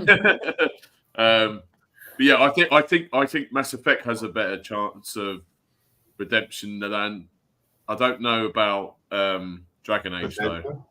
Oh, really? Yeah, I mean, I didn't mind Inquisition. I know Lee didn't like really it at all, enjoy it. but I don't know. The way that's going, I'm like, there's been nothing but problems for Dragon Age 4 Dreadwolf behind the scenes, so that's not got any chance of being good at this point. Not unless they scrap the whole thing and start again, which they won't. Well, yeah, no, but yeah. To answer your question, I think there is a chance. I've got a modicum of hope that they'll get it right. Yeah. Okay, so the answer is a resounding no by the sounds of it. Apart from me. Well, I kind of, I mean, I really didn't like it at first. Don't get me wrong, but I just feel like I can kind of look past it because from Mass Effect, if you look at Mass Effect 1 to 3 as a entirety, I enjoy like 95% of it. But when you land on Earth, it just starts to fall apart very quickly. It's just like the same. It really is. I feel like people have sort of started giving it the benefit of the doubt more nowadays. Yeah. Particularly when they re-released it and remastered it. But I totally understand where Jack's coming from, so I'm not really going to argue with him on that. Yeah. Sean, do you have any, or anyone else, or I've got a few more here? Okay, we kind of touched on this on the last one, but I'm coming at it from a different angle here, and we can all answer this one, I'm pretty sure. So, right, one of these franchises has to go, right? So you can keep the Alien franchise, including all the shitters as well. Mm-hmm. And the same goes for the Terminator franchise. So Alien or Terminator, which one do you keep? Probably the I would probably keep probably keep Alien, because I think every Terminator film after the second one is shit. And that's all I have to say about that. I can enjoy Alien 3 to a certain extent. I can get some enjoyment out of Prometheus and Covenant if I really try hard. But I am looking forward to Romulus. That's probably the first Alien film in as far back as I can remember that I'm legit looking forward to. I don't like Terminator 3. I don't like Salvation. I despise Genesis, and I haven't even watched Dark Fate. So I would keep Alien over Terminator. Although I think I do overall prefer Terminator 2 over Aliens. But I would keep the Alien franchise. Cool. I think, I'm kind of the same. I'd keep Aliens. Just because, as long as, if we're talking director's cuts, definitely Alien. The Alien franchise. I'm a little bit softer on the Terminator films. I enjoyed 1 and 2. All the rest of them were shit. I kind of enjoyed Salvation every now and again. It was nice to see, like, oh, this is the grim, dark future. Yeah, it was coming at it from, again, like I was saying, it was coming at it from a slightly different... There were no laser guns in it. Where were all the laser guns? Where were all the hunting killers? Well, this is it. That's the sort of thing that they should have built on and done more with, but shrug, what are you going to do? It's kind of... But it was starting to go in that direction. It's like, there were rumors that they were going to do like a sequel to it, and it was going to have like the Robert Patrick come back as the Liquid Terminator in the future. And it's kind of like, nah, it would have been an interesting idea. It's not, obviously, they didn't do it. They did all the other stuff they've done instead. But you know, but that said, Terminator 2 wrapped everything up in like a nice package and put a little bow on it at the end. Yeah. So when Terminator 3 came out, they had to take a knife and just slash that thing open. Like, they retconned themselves to death. Tearing it all to shreds, and everyone that comes out, they just retcon it again. You keep constantly having to retcon everything. So, but that's the trouble. Like every movie after Terminator 2, apart from Salvation, that's like a sort of an anomaly. Every other one is trying to basically recreate Terminator 2. Genesis is one of the worst films I have ever seen. It is I had to turn it off after about 15 minutes. Genesis, whatever they call it. I love Genesis because it was so bad. I know the whole argument. It's so bad, it's good. I just thought it was atrocious. But I thought Emilia Clarke. I can't let it be so bad. It's good because it didn't mean to do that, and you don't get that free pass if you didn't mean to do that. Like you actually wanted to make it good, and it wasn't. And so, I mean, I enjoy it, but it's a guilty pleasure. It's not something that I don't enjoy it because it's good. I enjoy it because it's stupid, and I just like laughing at its face.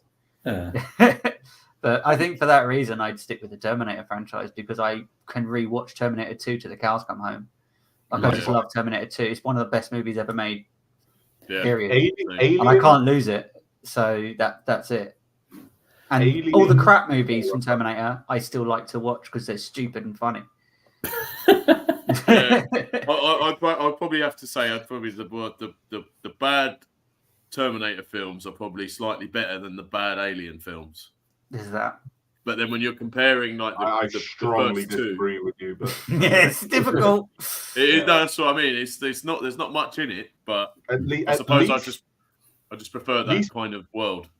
At least Prometheus and Covenant are like nice films to look at. Like they're beautifully and like a fine piece of art. They are gorgeous films. They look amazing. And I don't hate Prometheus as much as a lot of other people do. I thought it was. I kind of respected it for what it was, whereas Genesis looks like a special effects mess. And Covenant is not Covenant. What's it called? Salvation is very bland and boring to look at. And Dark Fate I haven't seen, but from what I've seen, it just suffers from the same problems. Yeah, but do we count the Alien versus Predator movies in there as well? You have to because it has it in the name. Yeah, exactly. Then it's like Terminator versus RoboCop. Yeah, Why isn't there an Alien versus Terminator film? Come on, man. Oh no, I'm sure there's comics out there somewhere. There is Alien versus Terminator versus Predator. Yeah, we No one cares about RoboCop. You know, stay in your lane, RoboCop. Let the big boys play. Yeah. Well, Daniel in the chat says probably Alien franchise to keep Terminators a mess after 2. Yeah, no, I agree with. I mean, they're both fucking shockingly bad after a certain point, but I don't know. I think I have more nostalgia for the Terminator franchise than I do with Alien, even though I really love Alien and Aliens. Over time, I've grown to almost enjoy Terminator 1 more than 2. Because I was actually talking to Joseph about this my brother Joseph about this the other day. Terminator 1's like a film I can just pop in and watch and enjoy. It's not overly long. It's a very neat story. I love the way it looks, like that whole, it's like a B movie film that has a bit of a budget to work with. Yeah, it didn't have much of a budget. That's why. Yeah, most of it was filmed at night because they couldn't afford the film. They couldn't afford the license. And, the original concept and everything. But Terminator 2, you need to sit down and it really demands your time and attention. It's about an hour and 20 minutes, close to the 2.5 hour mark. And it's like super in your. The action can be really super in your face and be very intense. So it does require, it does demand your attention for more or less the entire film. Whereas I feel like Terminator, I can just sort of sit back and enjoy. But they're both masterpieces. They're just such great films. And Terminator 2 and Aliens, they're like two of the best. This is the blueprint of how you do a great sequel. Sci-fi action movie. And both done by the same director, funnily enough. Yeah. So I got a Doctor Who question for you all. All right, should we wait till Jack gets back for that, or should we just wait? Has he buggered off? Actually, yeah. To be fair, I need to go for a slash anyway. So you two chat amongst yourselves for a minute. Sorry. Funny enough, Rob, something I can talk to you about when we're talking about what do you consider the game? Yeah. My brother, I think you acknowledged it. My brother in the chat mentioned Elden Ring. Oh God.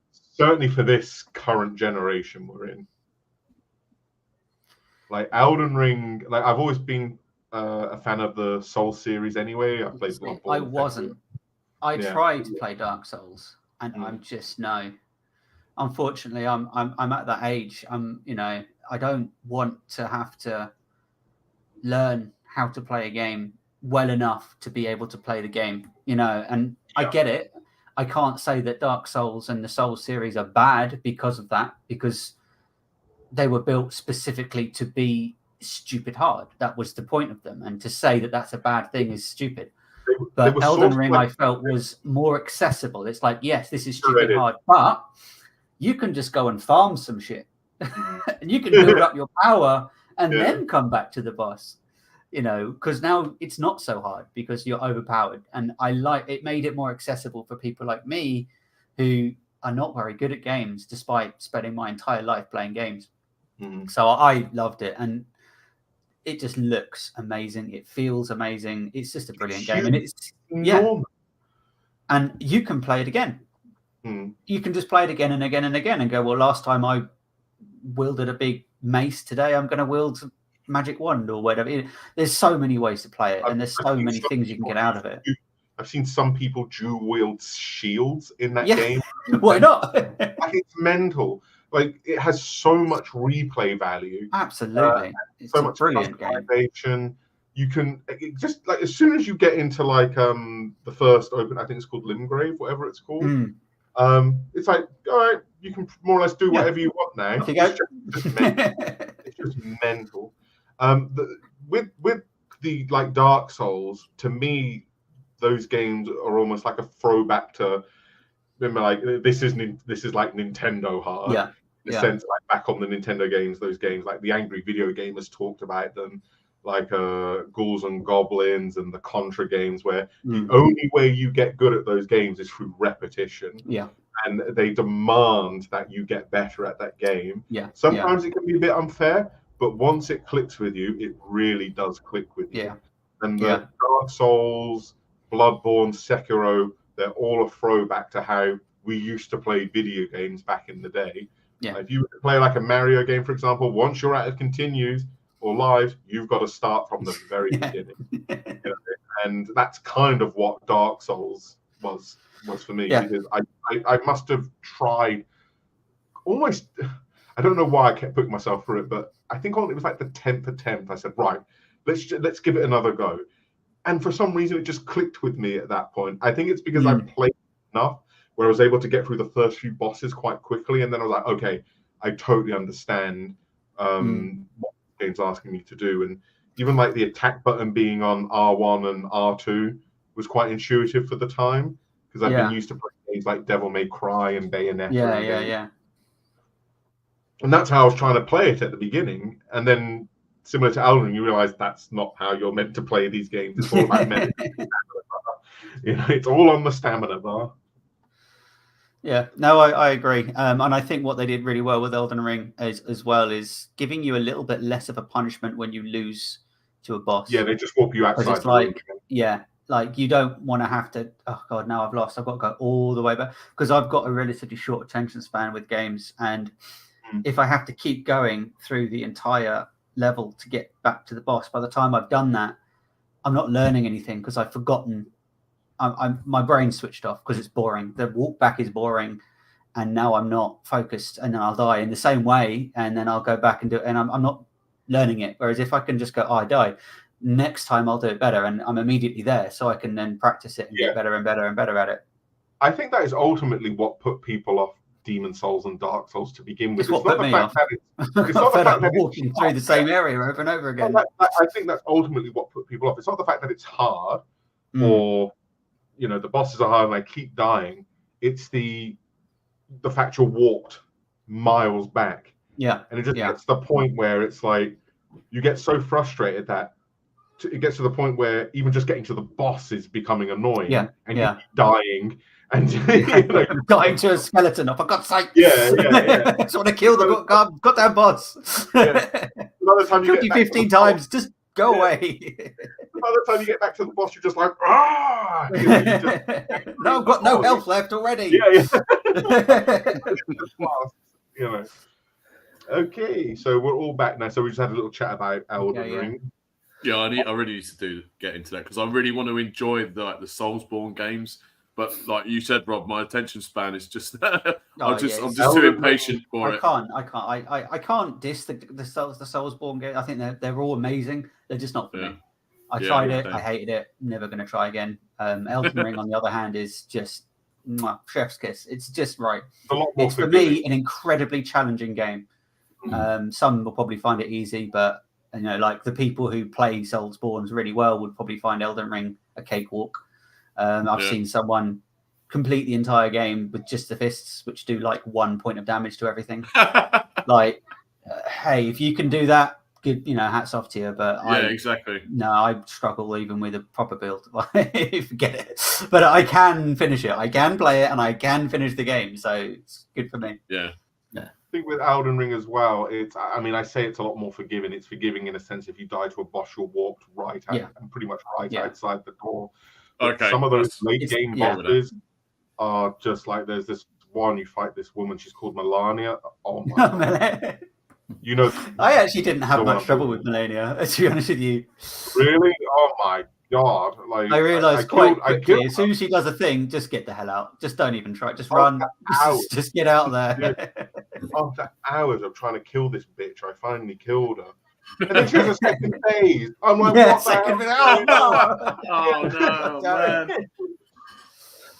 I just couldn't believe it. But Jack, still nowhere near as difficult as some of those combat challenges. It's Final Fantasy VII Remake. Those combat challenges. Fuck those combat challenges.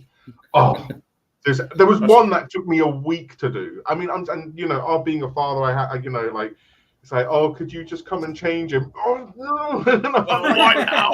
Why does he have to take a shit right now? For God's sake! I actually threw my controller on the floor and it bounced up in the air and nearly twatted me in the face. That's how much that.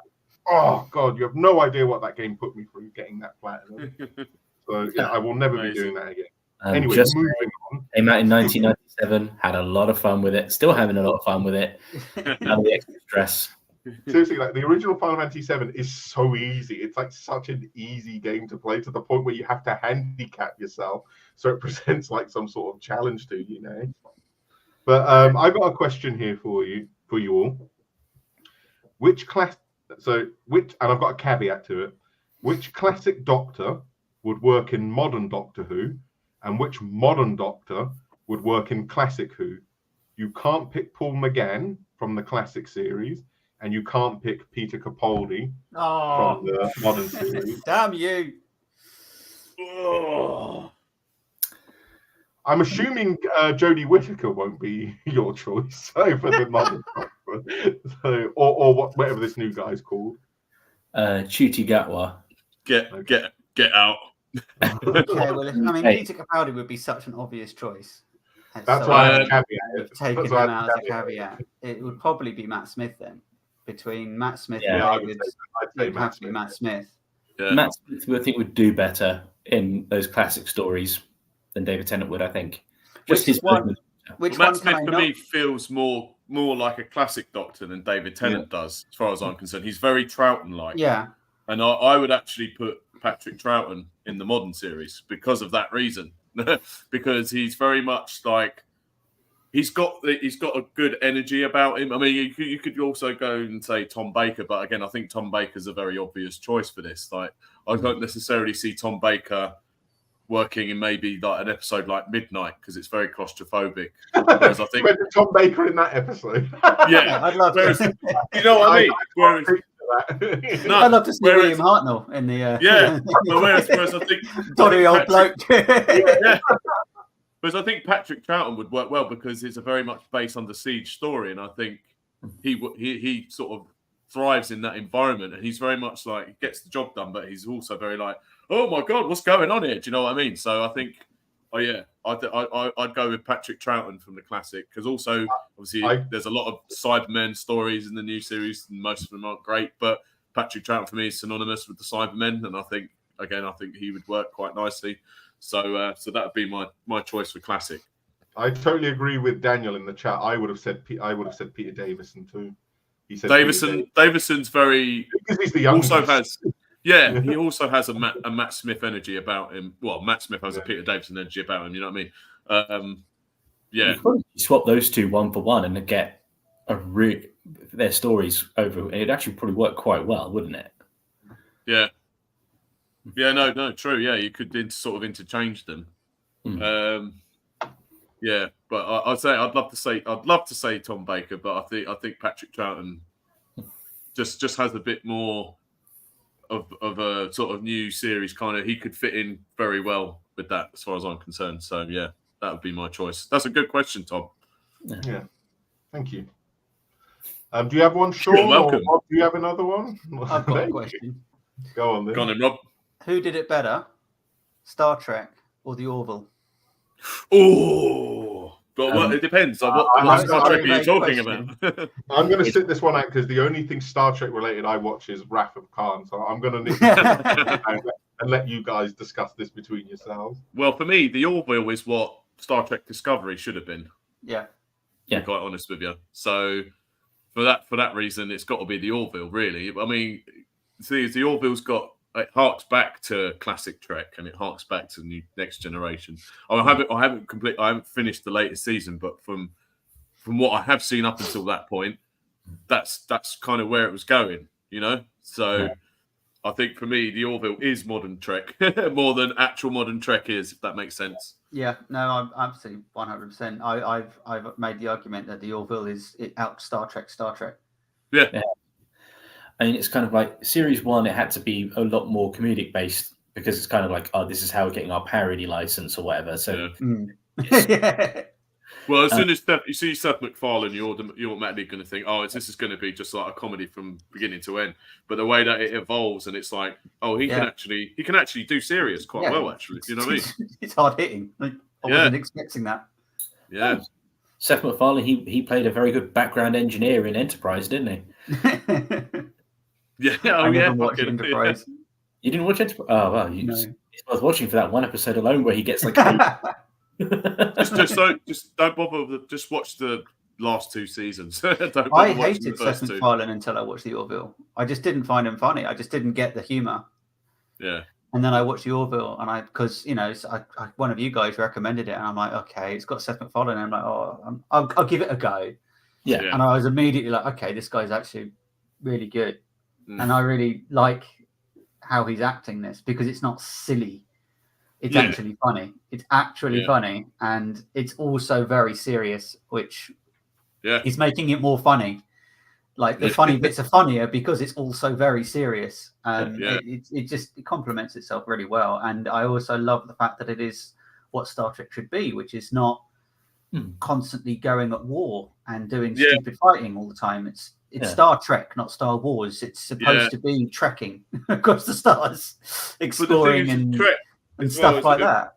It was always about there's hope for future civilizations. It's supposed to be democracy, diplomacy, and all that kind of stuff. We've gone past the point now where we've got our stupid petty 20th century, 21st century quabbles because now we're in now we're traversing the stars and we've got to a point where we have reached that equilibrium. Whereas now with Discovery, it's just bringing it back to fucking current day politics, and it's just like, oh, everyone's miserable, everyone's crying, everyone's just like an arsehole. I couldn't watch all of this. I watched all of the beginning of the first series of Discovery, and it didn't land. And then I started the second one. I'm like, it's still not landing. I'm giving up. I don't want to watch this anymore. I don't like it. It doesn't feel like Star Trek. It feels like something else, and it's like, well, I'd rather not watch it then in that case. Because and then I watched the Orville, and I'm like, oh, this is Star Trek. This is Star Trek. This is what Star Trek is supposed to be. I'll watch this. It's got that. It's got that energy to it where it's like, this is how I felt when I was watching Star Trek for the first time. It's like some of the humor that they use works really, really well for the sort of thing that Star Trek could do. Because it's like Bortus and the cigarettes. That was brilliant. Yeah, you could literally lift that like shot for shot, put it in say TNG. Yeah, and it's kind of like it would give it to Worf instead. Yeah, exactly. TNG had the same sort of humor. Be like, new alien race we found. Oh look. We found when you see this as a bit of our culture and heritage. Oh yeah, that's used to be cigarettes, and then boom, everything else. Well, it's a comedy episode of Star Trek, and it wouldn't feel out of place. No, it is exactly that. It's exactly the same sense of humor that the original Next Generation had, and that it's serious but with stupid humor. based on normal like misconceptions because aliens don't understand things or we don't understand aliens, and that hilarity ensues. You know, it's that kind of stuff. And when they want to do real world politics, they go, yes, we'll do that with an alien species. Exactly. So it's not Earth. Like we don't do that anymore. But this is another culture that's doing that, and we as Earthlings have outgrown that, and we're trying to help them get through what we've already got through and the pitfalls that has. Yeah. So I think it's it's what it should have been. Orville wins. Oh yeah, hands down. Yeah. Okay. So Jack, do you have a question? I've got a question that I'll throw out to you guys. So I saw a video recently on YouTube, as you do. Basically, the premise was, if you took Spider-Man and if you took Batman, comics versions, swap their locations, backstory stays the same, who would have a tougher time and who would their arch enemy be? Ooh. So so Spider-Man's in Gotham and Batman's in New York. Yeah. Probably Spider-Man, Ra's al Ghul, maybe. It's difficult because Gotham and New York are basically the same city, but obviously just done slightly differently. I've always found Batman's villains to be a bit more grounded than Spider-Man. So the one that's quite supernatural is Ra's al Ghul. So maybe that would work for Spider-Man. So I don't think I know enough about superheroes to really answer that question. I'd quite like to see. So, I mean, Batman and Green Goblin would be an interesting because the closest you have to the Joker. Yeah, and also there's the sort of mechanical nature of it as well, which I think. Is that me echoing? It is, yeah. Right, one sec. That's a good question. Because the way the video pitched it, and see what you guys think, is that Batman would have a harder time because most of Batman's villains are basically just standard human people. Yeah. Like Bane is physically the strongest, but his top strength is like 15 tons. Yeah. And Spider-Man can do about 50 tons. Yeah. So no one's really giving him a proper fist fight or anything like that. So he's not really going to have much of a challenge from any of them. Physically, I think Spider-Man could deal with pretty much all of Batman's villains. Physically, from a power point of view. Yeah. It's like the only time you might have an issue is when you're dealing with someone like, say, Riddler. But even then, that's not going to be that difficult. And Ra's al Ghul is a good shout as well, because it's kind of like, it's a bit the supernatural side of things being a bit more tricky. Whereas Batman having to deal, yes, he deals with superpowered people all the time, but it's kind of a lot of the stuff is going to be just noticeably a bit more beyond him this time because he again mostly fights regular people. Does Batman have all the resources that he has as well? He have all his resources and stuff, so it's literally just his entire backstory, all the things he has. So yeah, he'd have all his money. Well, he held up pretty well against Superman. He was arguably the most powerful superhero in all of it. I mean, I suppose Spider-Man has got the advantage of actually having like superhuman strength. Yeah. So he could probably hold his own against anyone in the Batman universe. Whereas I don't know if Batman could hold himself against, like, I don't know, Thanos. Do you know what I mean? Blatantly good. He did have to use kryptonite against Superman to even begin to stand a chance. Yeah, of course. Like, how else could you do it? Yeah, true. True. Batman's on patrol through New York, and then fucking Carnage jumps into the middle of the road. I think that fight's over before it's even begun. Yeah. To be honest with you. Because at least Spider-Man has reflexes, spider sense, a ton of mobility, and he's incredibly fast. Whereas I think Batman, before he's even realised what has happened, Carnage or Venom have literally just eaten his head. Yeah. So, I'm gonna leave the studio and come back because I don't know what's causing this echo. But let me just see if it's me, and I'll come back in. Give me 1 sec. Cool. But no, that's a good question. Like, who did you pick, Jack? I I think Batman would have a harder time, but I would be very, very interested to watch Batman fight Kraven the Hunter. Oh, that's a good show, actually. Because it's kind that's of probably like, the closest you would get to, because they both kind of operate in a similar sort of fashion in terms of like tactics and planning and stuff. So it's kind of like that would be an interesting fight, watching them sort of like plan against each other. But yeah. No, interesting. Well, tell you what, I've got something a little more fun because I'm probably going to wrap it up in another few minutes. But I've got a question. Was 2001 the best year for video game releases?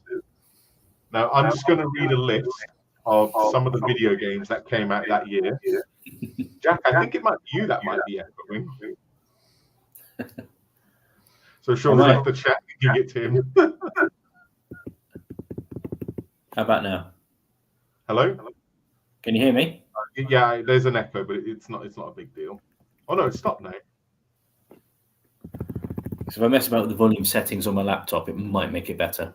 Did that make any difference? No. Yeah, I think it was Jack. That was Jack's fault. Oh, Jack. Okay, yeah, that's better. Yeah, that's better. So, are we still talking about Batman and Spider-Man? No, we just moved on to another so last one. year, Sean. Come on, keep up. That was 2 hours ago. Yeah. My question I think Batman would struggle more than Spider-Man would. Yeah, that's what we said. Yeah. But Jack said that Kraven the Hunter would be Batman's best villain to tackle in the Spider-Man. Oh, that's not a bad. Yeah, that's not exactly a bad show. what I said. Yeah. My question here, was 2001 the best year for video game releases? Now, I've got a list here of some of the games that came out that year. I'm just going to read a few of them out, and then you just give me a yes or a no, or compared to whatever. what though, or just in general. In general, like pretty much since video game release. So I'm just going to read these out now. Grand Theft Auto 3, Metal Gear Solid 2, Silent Hill 2, Devil May Cry, Tony Hawk's Pro Skater 3, Gran Turismo 3, Super Smash Bros. Melee, Halo, Jak and Daxter: The Precursor Legacy, Final Fantasy X, Return to Castle Wolfenstein, Ico, Sonic Adventure 2, Onimusha Warlords, Max Payne, Baldur's Gate 2, Animal Crossing, Ace Combat, and SSX Tricky. Yeah, because of Animal Crossing. Yeah, Animal Crossing all the way. I would probably agree with you. When you read it all out in a list, you're like, yeah, that might be the best year. And without having lists of other years, it's difficult to read. Yeah, but I think when you said there. Return to Castle Wolfenstein, I can remember that period of my life and just having lots of choice.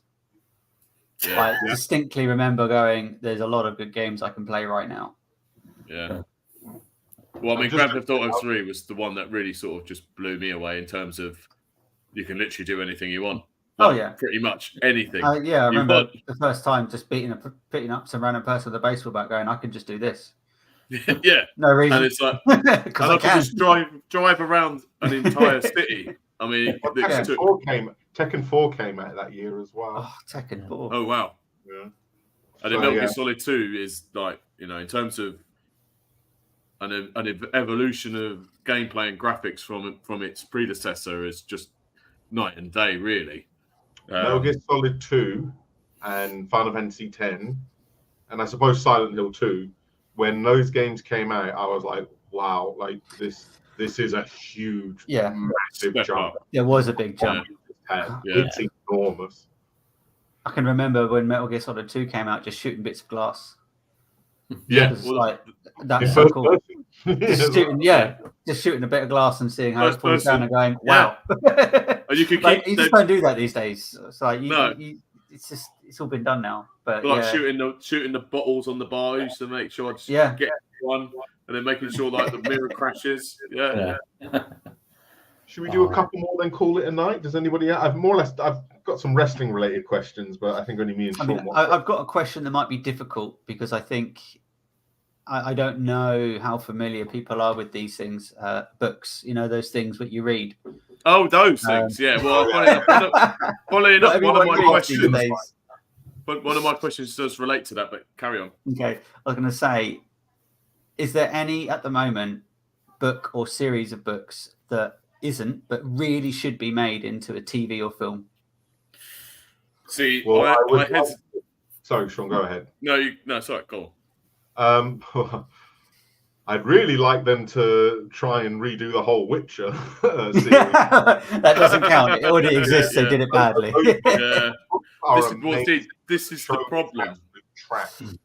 This is the problem. I don't know if I'd want anything made from a book series into a TV show, because those 9 times out of 10 they fuck it up.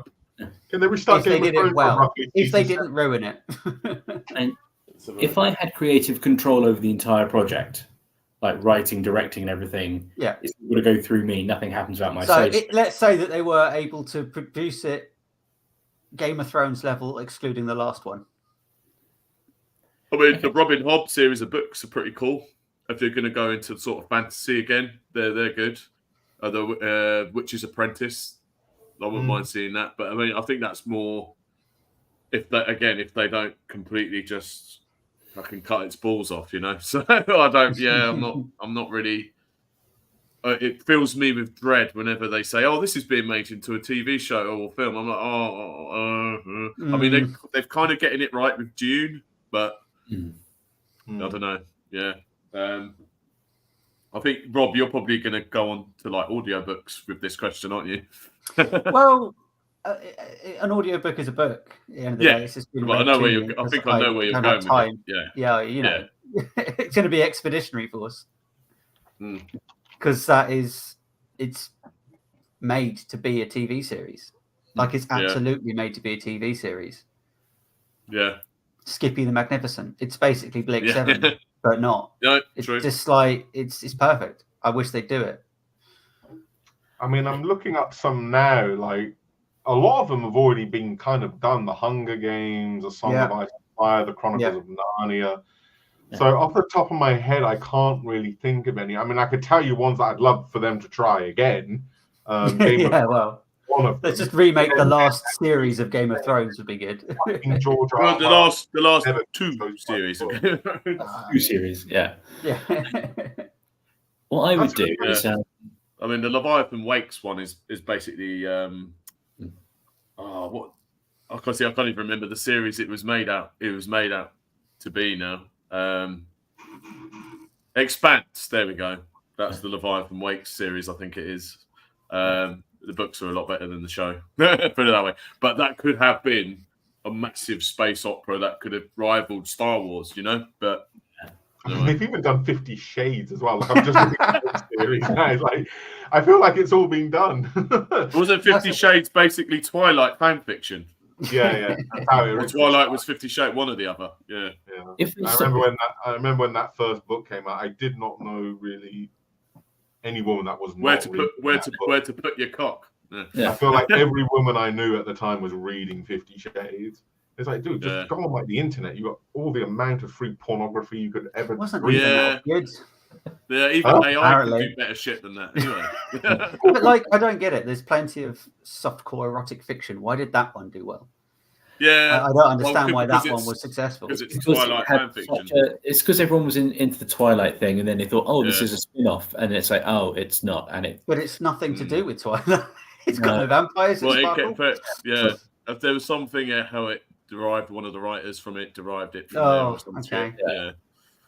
I mean, I feel like it took him a long time, but I feel like Robert Pattinson has finally gotten rid of the stain that was he's so passive aggressive in interviews when he comes to talking about the Twilight. So you can tell he just did not enjoy it at all and thought it was stupid. He's like, "Oh, you're gonna have a baby in this film?" He's like, "Yeah, well, what? Okay, like, but we don't really know what a werewolf hybrid." Yeah. He's like vampire baby and all of that, like typing in the Google search engine because nobody knew what it was going to look like. I'll tell you one thing that could get made into a TV show as a book from a book series. If you go into the Games Workshop Black Library stuff and go into their fantasy books, like the Old World, there's enough books there that you could build a pretty good sort of show from. I'm thinking specifically Gotrek and Felix, sort of like dwarf who wants to like himself killed by throwing himself into battle after battle after battle until something does kill him. And like the poor human Felix, who's got to follow along and write the story of his death. You can make quite a good TV show out of that. Because you've got books to draw from as like your overall series, but plus you can just do any sort of random filler episode you wanted to, because as long as you get into a ridiculous fight at the end of it, kind of prove the point of what the dwarf's trying to do, it basically works itself. I would love to watch a Warhammer 40k series that was done properly. Well, aren't they? Isn't Henry Cavill doing that? No, he's cancelled it. He's pulled out. Oh, really? I think it's too difficult. I think it's too easy to ruin. But I think Harry said something like that. I don't know much about Warhammer. I've never been a big fan, but I do love reading random things about Warhammer 40k. Like or watching just shorts on YouTube. I don't play it. I don't understand it, but just watching bits of it and learning about random people in the universe and going, that's so cool. Like I'd love to watch a canonical, like this is 40k from the Emperor's downfall and how it all happened, but done in a really good way. So, have you watched Ricky's video about all the factions in 40k? Probably. I've watched a lot of things. Whose video? There's a channel called Bricky. Yes, I have. Yeah, because I was going to say, because that's like it's 2 videos, each one's like an hour and something, and it's basically I have. Yeah. Oh. Yeah, no, I just think the whole universe is just so fascinating and so extreme, and yet it just works. And I'd love to see it done properly. That guy who made that, what is it called? That sort of a CGI short movie is the best I can describe it. I can't remember what it's called. Oh God, it did really, really well on YouTube. I'm gonna search for it. I'm gonna find it. While you're doing that, can I just say a big shout out to Paul, Logic's finest. Remember Paul, Jack? He's always coming in on a shot. Yeah, he's been with he's dropping in since like the very beginning, and he's back again. Fucking, how you doing, Paul? Good to see you, man. He never gets notifications. I don't know. Maybe because we're never online. That's probably why. Yeah, that's why. But, Astartes, by the way. If you've not watched it, I'd be surprised because it's not new. It's been around for quite some time. But just go on YouTube and search Warhammer 40k Astartes. It's just it's like a CGI thing. It's just done so well. Like it's just so clean, and it feels like Warhammer. There's no dialogue really. It's just Space Marines being Space Marines. And you just feel it. Yeah, this is what I want to watch. I want to watch that big, lots of it. It's just so good. I'll tell you what I think. I don't know. I think maybe they've done. I think maybe Idris Elba did this, but the Dark Tower series, Stephen King. Yeah. And I know Idris Elba did Gunslinger, didn't he? Yeah. But they haven't done anything since then, have they? Because there's about 10 fucking books of that series, and I think. Yeah. But then I suppose maybe you think maybe the Dark Tower is too similar to Lord of the Rings, but it isn't. It's very different in a way. I've never been a big Stephen King fan. I think that series in particular is all right. I mean he's like his endings. He's off his fucking nut. But he's another one who's completely lost it in the nutcase. He's off his rocker. Yeah, Sharknado is better than Doctor Who now. I don't know. I can at least enjoy and laugh at Sharknado. I can't laugh at Doctor Who anymore. It's just so confusing. Shit. I've only watched that one episode of the new guy, just the first one. I've not watched, and I just thought, what is this? It's turned into a Disney musical halfway through. I don't understand. Why are they singing? Hey, Sharknado. Like, I don't understand why the assistant is singing. Like, Doctor Who, maybe you can argue, well, he's weird. Fine. But his companion is just a normal human being. Why is she singing? This is not weird. This is just how does she know the words? This is not Disney. She's supposed to be normal. This is not normal behavior from anybody. It's Disney Who. Why are the goblins? Because they own the right. Well, they put a significant amount of money into it, and Russell T Davies has no one reining him in now. This is not Doctor Who. This is like watching. It's imagine if you watch James Bond and he started singing, and it's just like. It's not right. It's so jarring and just weird. This new bloke, this Doctor, is just like musical way back in the day, didn't it? It was like a but it was. It's Casino Royale. Yeah. The first Casino Royale. Yeah. We're talking about a comedy film. It wasn't like a proper. Like a spoof. Oh no, Paul. Yeah, no, I totally agree with you. It's not even worth mentioning these days. That's why I'm just like, it makes the Jodie classic was Whittaker only series Doctor Who. look good. Like it literally makes it look good. Do you know what? It's actually, at least I could watch that as somebody who doesn't look. I don't know anything about. I'm not a lore Doctor Who guy, so I can watch it non-bias. And I do think that Jodie Whittaker could have potentially have been a good Doctor Who if the writing wasn't so frustrating to have to and if they deal with someone who wasn't Jodie Whittaker, but yeah, but the thing, I don't know if she's bad or whether it's just that she's bad. What she had to work with was so bad. Like, I don't think anyone with the same, like, just replace Jodie Whittaker with any other actress with exactly the same lines and story. No chance. It's just bad. It's just bad. The whole thing was bad. It's not just, and I don't know if it was horribly because she's miscast, bad or though. just. It's a mixture of the two. It's not just Jodie. I mean, Jodie Whittaker's a big problem, but like the companions were crap. The story was crap. That's what I mean. There was nothing good. Yeah, like it's just cringe the whole time. Anybody can honestly sit there and watch Doctor Who from season 11 onwards and enjoy it. I honestly have no idea how anybody could enjoy that. I think. I'm not even going on about how the Timeless Child ruined everything because I didn't know what it ruined. I didn't know in the first place. What that means. It just sounds awful. Whatever it is. It's bullshit. That's what it means. I'd still rather watch the David Tennant Gollum episode where he turns into a little guy and then the whole world's God, yeah. But it's the stupidest episode I've ever seen. Yeah, I was going to say, that was even better. As terrible as that finale was, at least it was still kind of had some semblance of Doctor Who. Yeah. Not this fucking political bartering fucking camp bullshit that they're doing now. I mean, like, not even disabled people are safe anymore in that show. They've completely changed Davros' backstory. Yeah, which is what Daniel did. Daniel in the chat did an absolutely brilliant video about that. And it's I'm not going to lie. I immediately think of Gestapo when I see someone in a wheelchair. I mean, it's so ridiculous. Yeah, the whole reason they changed it was because we can't depict people in wheelchairs as being evil. It's not a fucking wheelchair. It's so let's get rid of that right there.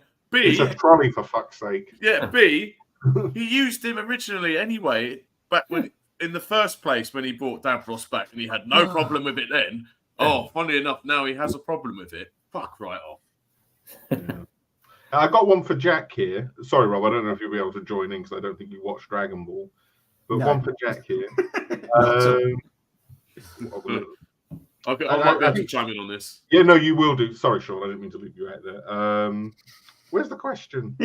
Not allowed to answer this, Sean. Sorry, Sean, you're not invited. I'm going to go skulk in the corner, even though, Okay, what 3 things would you change to course correct the Boo saga? Yeah, I'm not involved. I have no idea what you just said. Yeah, I wouldn't make it so fucking like just all over the shop where it got to towards the end. The beginning was great, but then it was just like, now he's absorbing this person, now he's absorbing that person, now they confuse and do this shit. Anyway, Jack, you carry on. You're downloading data, I can tell. He's downloading. Yeah, he is. Yeah. First thing is, Sean's right. Get rid of the fusions. Yeah. You don't. It's like, it's cool to have Vegito, and it's good to have Gotenks, but let's be honest, you don't. It kind of, because everyone's fusing all the time. It's like it's not really. It doesn't feel special. Either have one fusion or no fusions. That's the first thing. Yeah. The second thing is I'd make it about Gohan. Mm-hmm. Yes. It's kind of Goku and Vegeta get absorbed by Boo, and maybe they get saved as the same way that the others did halfway through. Maybe they don't. You can leave it up to that. They get resurrected with the Dragon Balls at the end anyway, and the Sutek outfit is very cool. Then make it about Gohan, just kind of like, I got strong, then I kind of let it slide because I was just I can balance work life and everything, and then bring it back. So I can find a balance, I can do it. I can actually protect the Earth. I think those are the only 2 things I'd really change, to be fair. I would also get rid of Super Saiyan 3. It doesn't mean anything. It only uses it for 5 minutes. Well, yeah, but at the same time, it's kind of like I actually quite like fusion as a concept, so I would probably keep that. I think Super Saiyan 3 doesn't. I mean, I don't think he's ever in like the show outside of the movies he's ever beaten anybody with that form, and it's just quickly forgotten about. But I agree with you on the Gohan thing. That is like the main sticking point, and it's very long. Like it goes on forever. Yeah, Gohan should have been the main character for that last bit. You know, have Goku come back or whatever, that's fine, but it's all about Gohan at that point. Yeah, I agree. He beats Cell for a reason. Do you have anything to add to that, Rob? I concur. Yeah. Yeah, I like going back to the power levels being over 9,000. That's literally it. That is the original meme right there. I remember that meme when it first came out. Like it was everywhere. It's over 9,000. That's all I know nothing about Dragon Ball at all. Rob, can I ask, why did you trim your beard? You look great when you look like a crazy hobo. When you look like Jesus. Because I became a manager. I didn't want to come across as a crazy hobo. You look very angry in your avatar picture that we picked for you as well. Like the one that on the issue. I'm like I'm like the Hulk. Like I'm always angry. Let me see. Right. This one's gonna fuck Rob up. Yes, and there's lots of anger underneath. Every now and again it comes out and I start ranting and I well, it goes back to the last video we did. We were like, I'm old now. I've been old for a long time. It's like, I've been old for about 40 years. Yeah, I hate almost everything now. Yeah.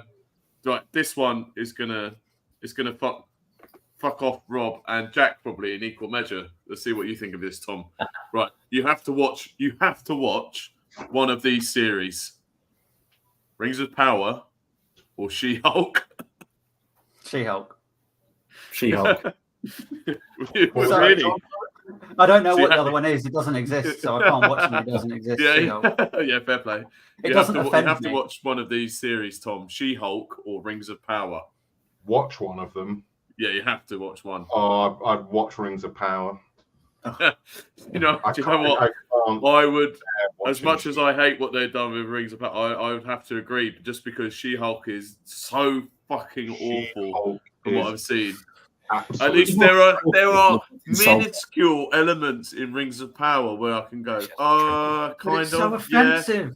But She-Hulk is so like offensive. they're fucking twerking and they're making the Hulk out to be some kind of idiot twat, and it's like, I would rather obviously not just watch like the actor who plays him. Then exactly. If I watch Rings of Power, I have to give Amazon credit that somebody else has watched it. I'd rather give that credit to someone else than I don't want to give them any acknowledgement of what they've done to Tolkien's work. Because I like Tolkien's work. It's I agree. No, I agree. I think bad and insulting, but I think I'd be more insulted watching Rings of Power. I agree. I totally agree. But I think sorry. Rings of Power is a better show than She-Hulk. You're probably right. I mean, I'll be honest with you. You're probably right. It's just out of principle, I wouldn't watch it, even if I had to watch something so much worse. I'd rather watch Emma Day. I'd rather watch Madame Web over and over and over again. Oh my god! I haven't watched that. Like, who gave that the green light? Who thought that was so bad? But, Christ alive! I can't even. I'm trying to share my screen and be like, would you change your mind, Rob, if I put something on? I'm trying to. Hang on. Anyway, let's see. Are you trying to offend me by putting up for some sort of background of no? Angry Galadriel? Guy Ladriel. Yeah. Guy Ladriel. There's a tempest in me. Yeah, fuck off. No, I'm trying to get the image of She-Hulk working, but I can't remember how you share your screen. I think it's because I just don't care about the MC universe. Don't put Rob through that. Yeah. I'm just like, I don't bit care intrigued about it, to see. so it can't offend me no matter what they do, because I'm not invested in it. I don't care if they ruin it. It's like, well, that's your own fault. But I've got a quick one for Jack: Ocarina of Time or Majora's Mask? Majora's Mask. Sorry, Majora's Mask.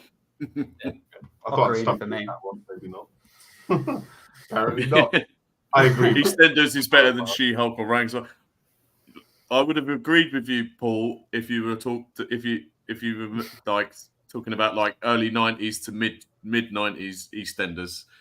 That was the peak EastEnders there. Now it's just like twats shouting at each other. However, is that more tolerable than both of those two? Probably. Actually, probably. As long as if Phil Mitchell is drunk in it, I'm watching. Put it that way. Drunk Phil Mitchell is the best Phil Mitchell. They just should have just like with Rings of Power, like just don't call it Lord of the Rings. Just make it and just don't call it Lord of the Rings. Just job done. I'm sure it's brilliant if you just didn't call it Lord of the Rings. Just rename all the characters, just rename everything and just say this isn't Lord of the Rings. This is our own fantasy thing, and it would probably be fine. It happens to be very similar, but it's not really. Yeah, the fact that you called it Lord of the Rings and it isn't Lord of the Rings, it's like, well, you've just stolen somebody else's intellectual property to make a quick buck, because now everyone's invested into the everyone knows Lord of the Rings, so everyone's going to watch it, and then it's like it isn't Lord of the Rings. So that's why they've attached it to Lord of the Rings. And that's to me offensive. You've stolen Tolkien's intellectual property. Spin-off series they tried to do, and it was just an absolute failure. I can't remember what it was called. What was it called? Blood Origins or something like that. Oh, Blood Origin, which is what they really wanted. And everybody thought it was absolute garbage. But they're even trying to change like bloody Lara Croft of all people now. You see like a new design for Lara Croft. She looks like me. I mean, seriously, like what people are asking. I'd rather watch you raiding tombs than that. To be honest with you, Tom. See, this is where I'm getting a bit. It'd be like Uncharted, but we'll join my OnlyFans, Sean, and you might find. Hey, there we go. Yeah. Right, link in the description. It's probably better than the last thing you put in the description. Sure. Yeah, true. Which is nothing right now. Like, I don't get it. Well, I do get it, but I think it's really lazy and it's really self-sacrificing. Here is this whole woke culture thing.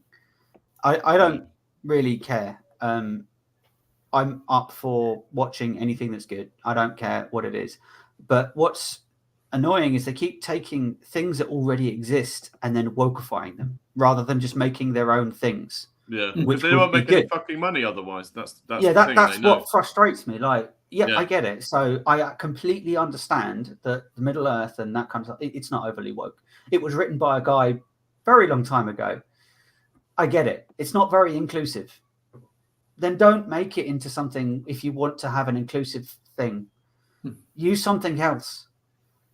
It's just stop. But it's even like this idea, like they feel like they have to keep constantly apologizing for things. Just to use Tomb Raider as another example, they recently remastered Tomb Raider, the original Tomb Raider 1, 2, and 3, and re-released them as a package.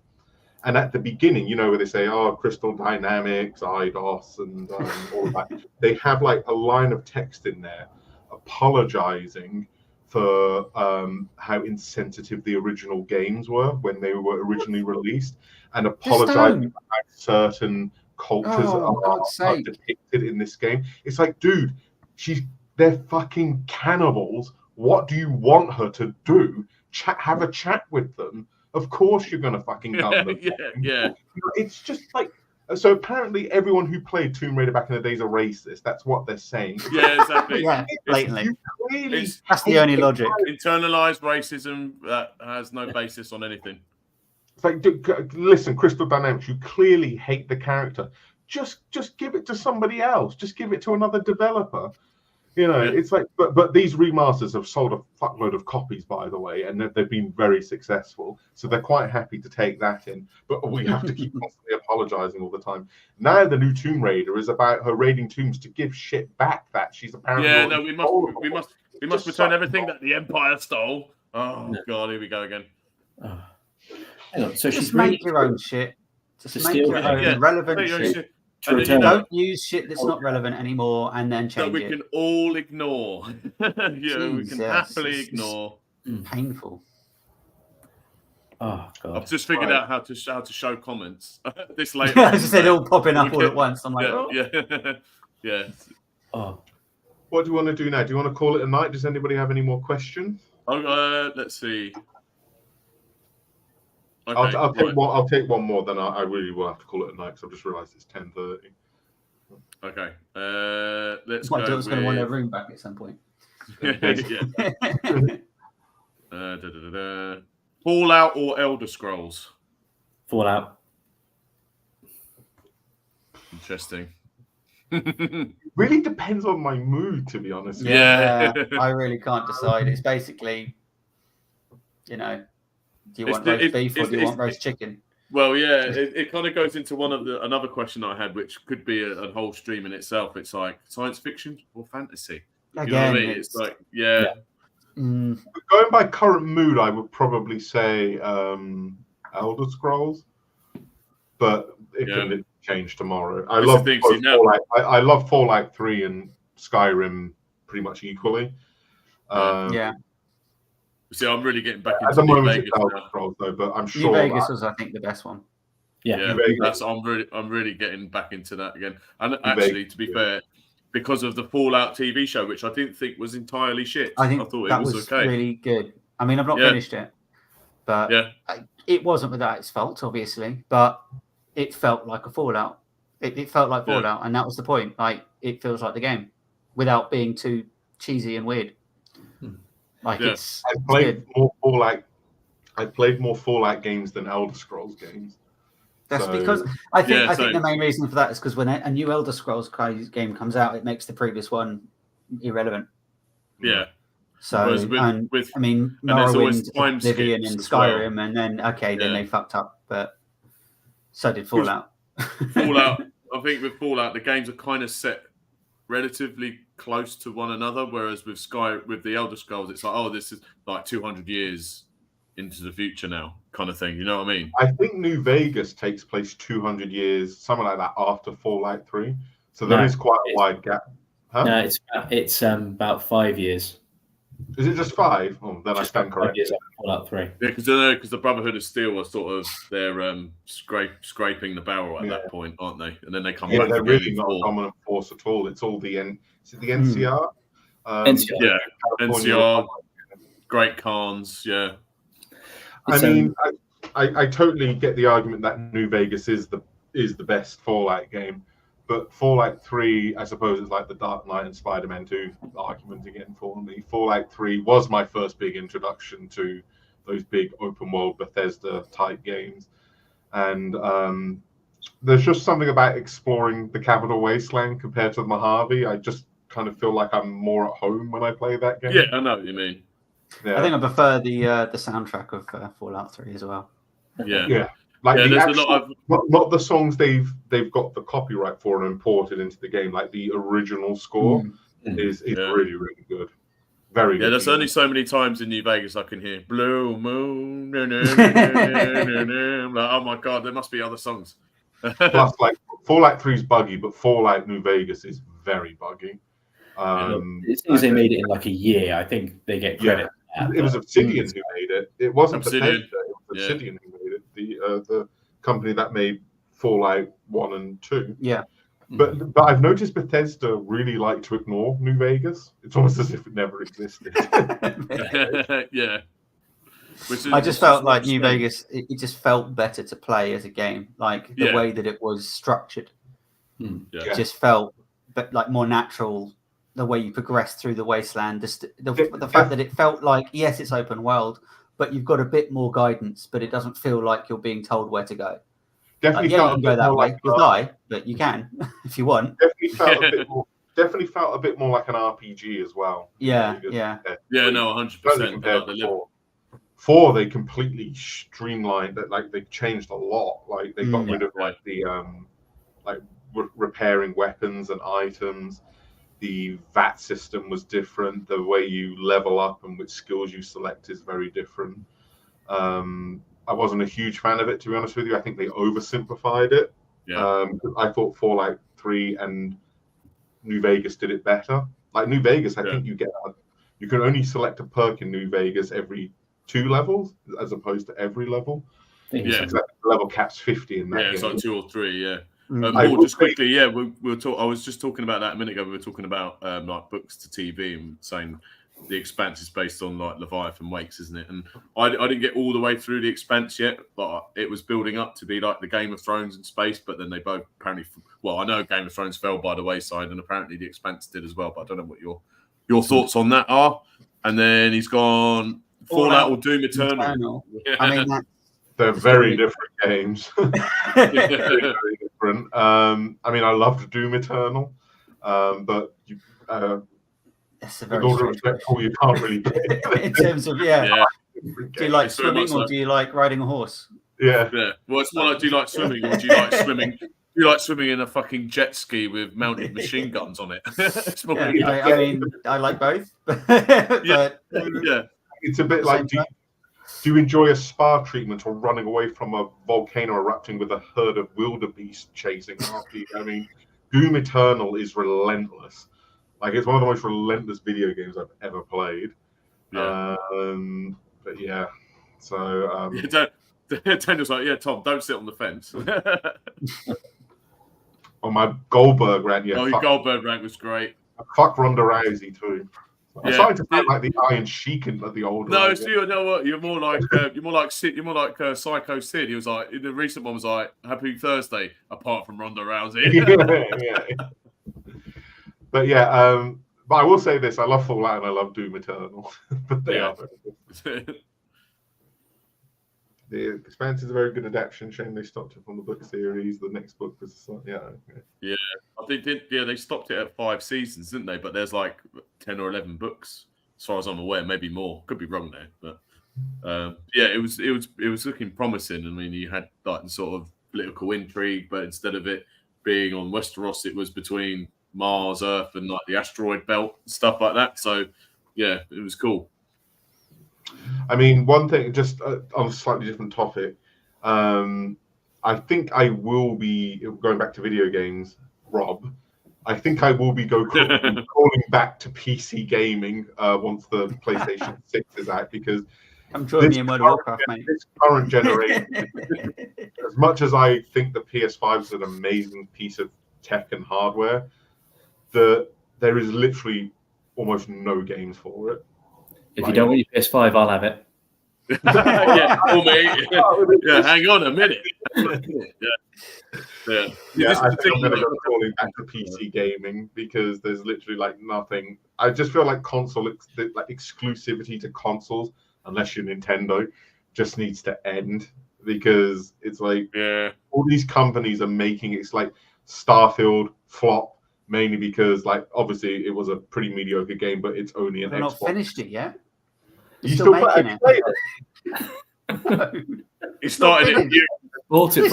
They're selling it as if it is, but it's clearly not finished. They're still making it. Oh, sorry, you haven't finished it. My bad. But it's even like when you look at AAA games, like, do you remember the Ghost Protocol when that came out? Is that what it's called? Yeah. Like, I mean, bless Harry. I mean, he really likes to take his time, but apparently it takes like 8 hours to complete that game, and it came out. Ghost Recon, I think it is. But this is the beauty of PC, in my opinion, is that I am always going to say indie is better. Oh no, sorry, excuse me, sorry. It's the Callisto Protocol. It's the Callisto Protocol. Oh, there we go. That's something yeah. completely different. Yeah. Like I just think that indie developers are generally passion over money. Oh yeah. And the games they produce are just, in my opinion, better because they're not built for money. They're built because that person really wanted to build that game. Yeah. And you don't get that so much on console unless it gets ported over after, but I just prefer that. I think some AAA companies really do care. I mean, CD Projekt Red clearly cared about Cyberpunk. I mean, my God, they've worked on that game since like almost non-stop, and it's finally got a overwhelmingly positive review on. Oh yeah, 2 years later, they stuck with it and really they didn't just abandon it; they stuck with it and made it work. From Software, they clearly yeah. highly on quality. Nintendo, when it comes to Mario and Zelda, I mean, it took Tears of the Kingdom, like 7 years in development to make, or something like that. And I think Square Enix, for the most part, care about the quality of their product for the most part. Certainly when it comes to their Final Fantasy games, I should say. So, but EA, Blizzard, the industry's kind of been tainted by certain big players. Yeah. And it's difficult to kind of recover. I think we've lost a lot of faith. I mean, Bethesda, just one, Demon Spawn. I don't know. Just fuck EA. Even Bethesda, like, who the fuck was asking for Starfield? Just make Elder Scrolls 6 for Christ's sake. Yeah, that's what has me worried though. It's like, if that's any indication to go by, then we're screwed with Elder Scrolls 6. I hope I'm wrong, but I think they need to develop an entirely new engine. That game engine they've been using since, I think, Fallout 3 or Oblivion. I mean, it could be just because we're old. Maybe. Like, there is a generational gap at this point. So we're not going to like what the youth, what the masses are like. And maybe that's why things just seem bad, because we're just not the audience anymore. They don't want to make games for 40-year-olds. They want to make them for teenagers.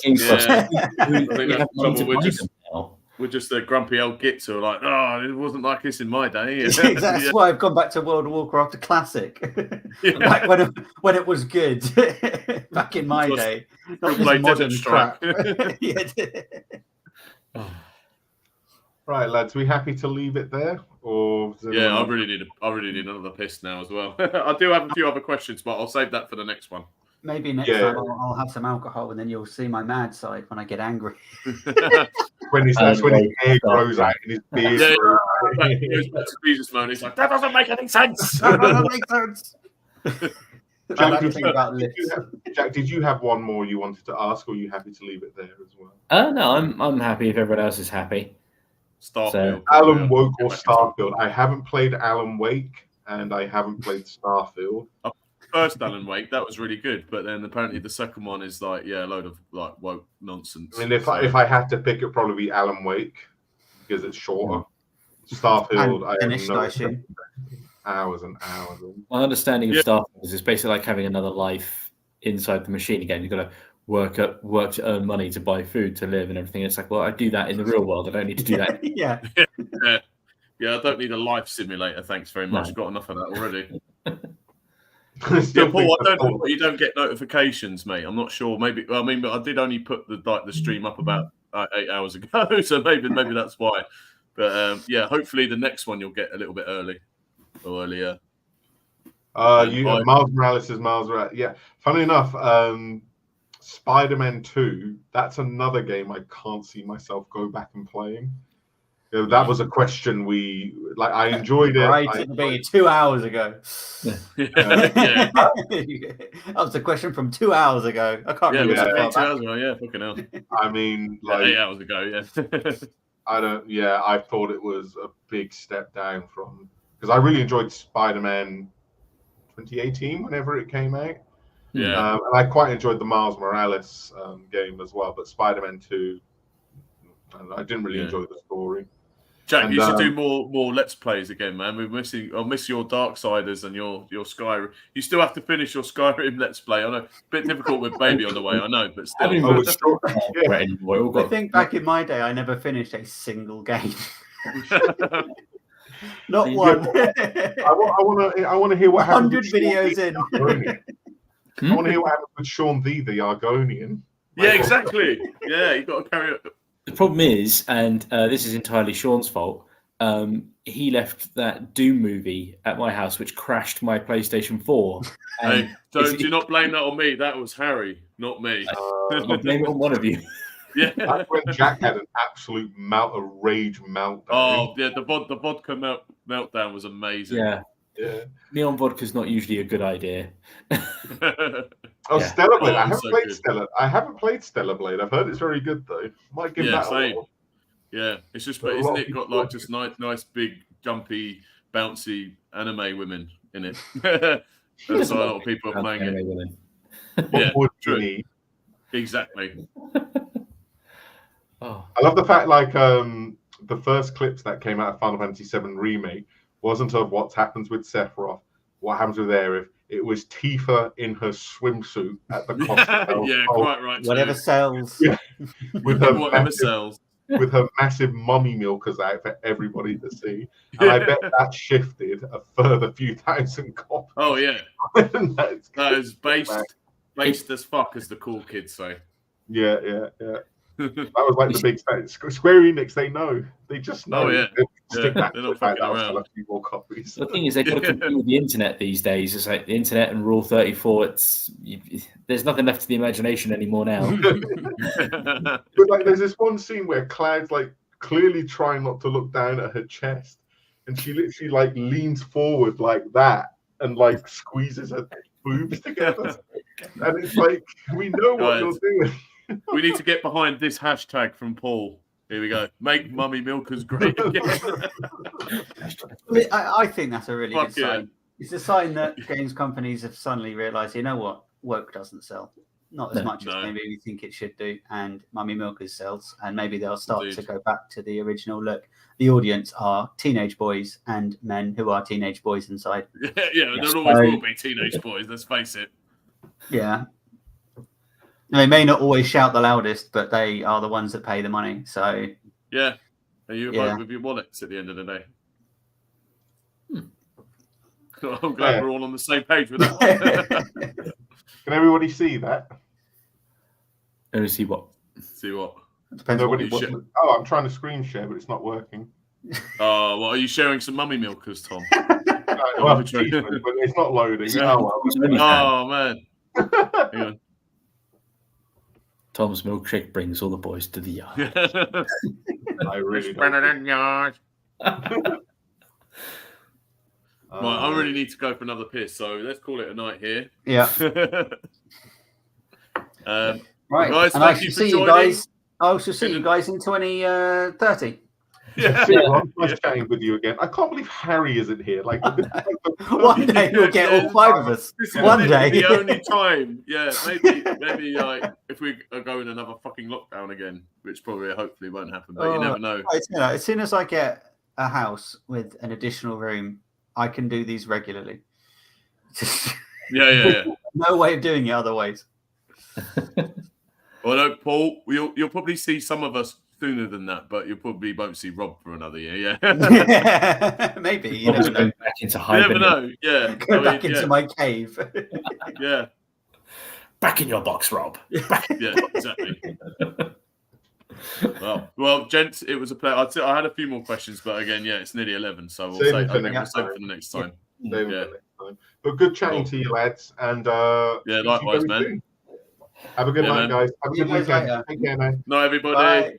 Bye, everybody. Bye. Make mummy milkers great again. It's a great game. No, it is a great game. You should There are no more Sharknado films.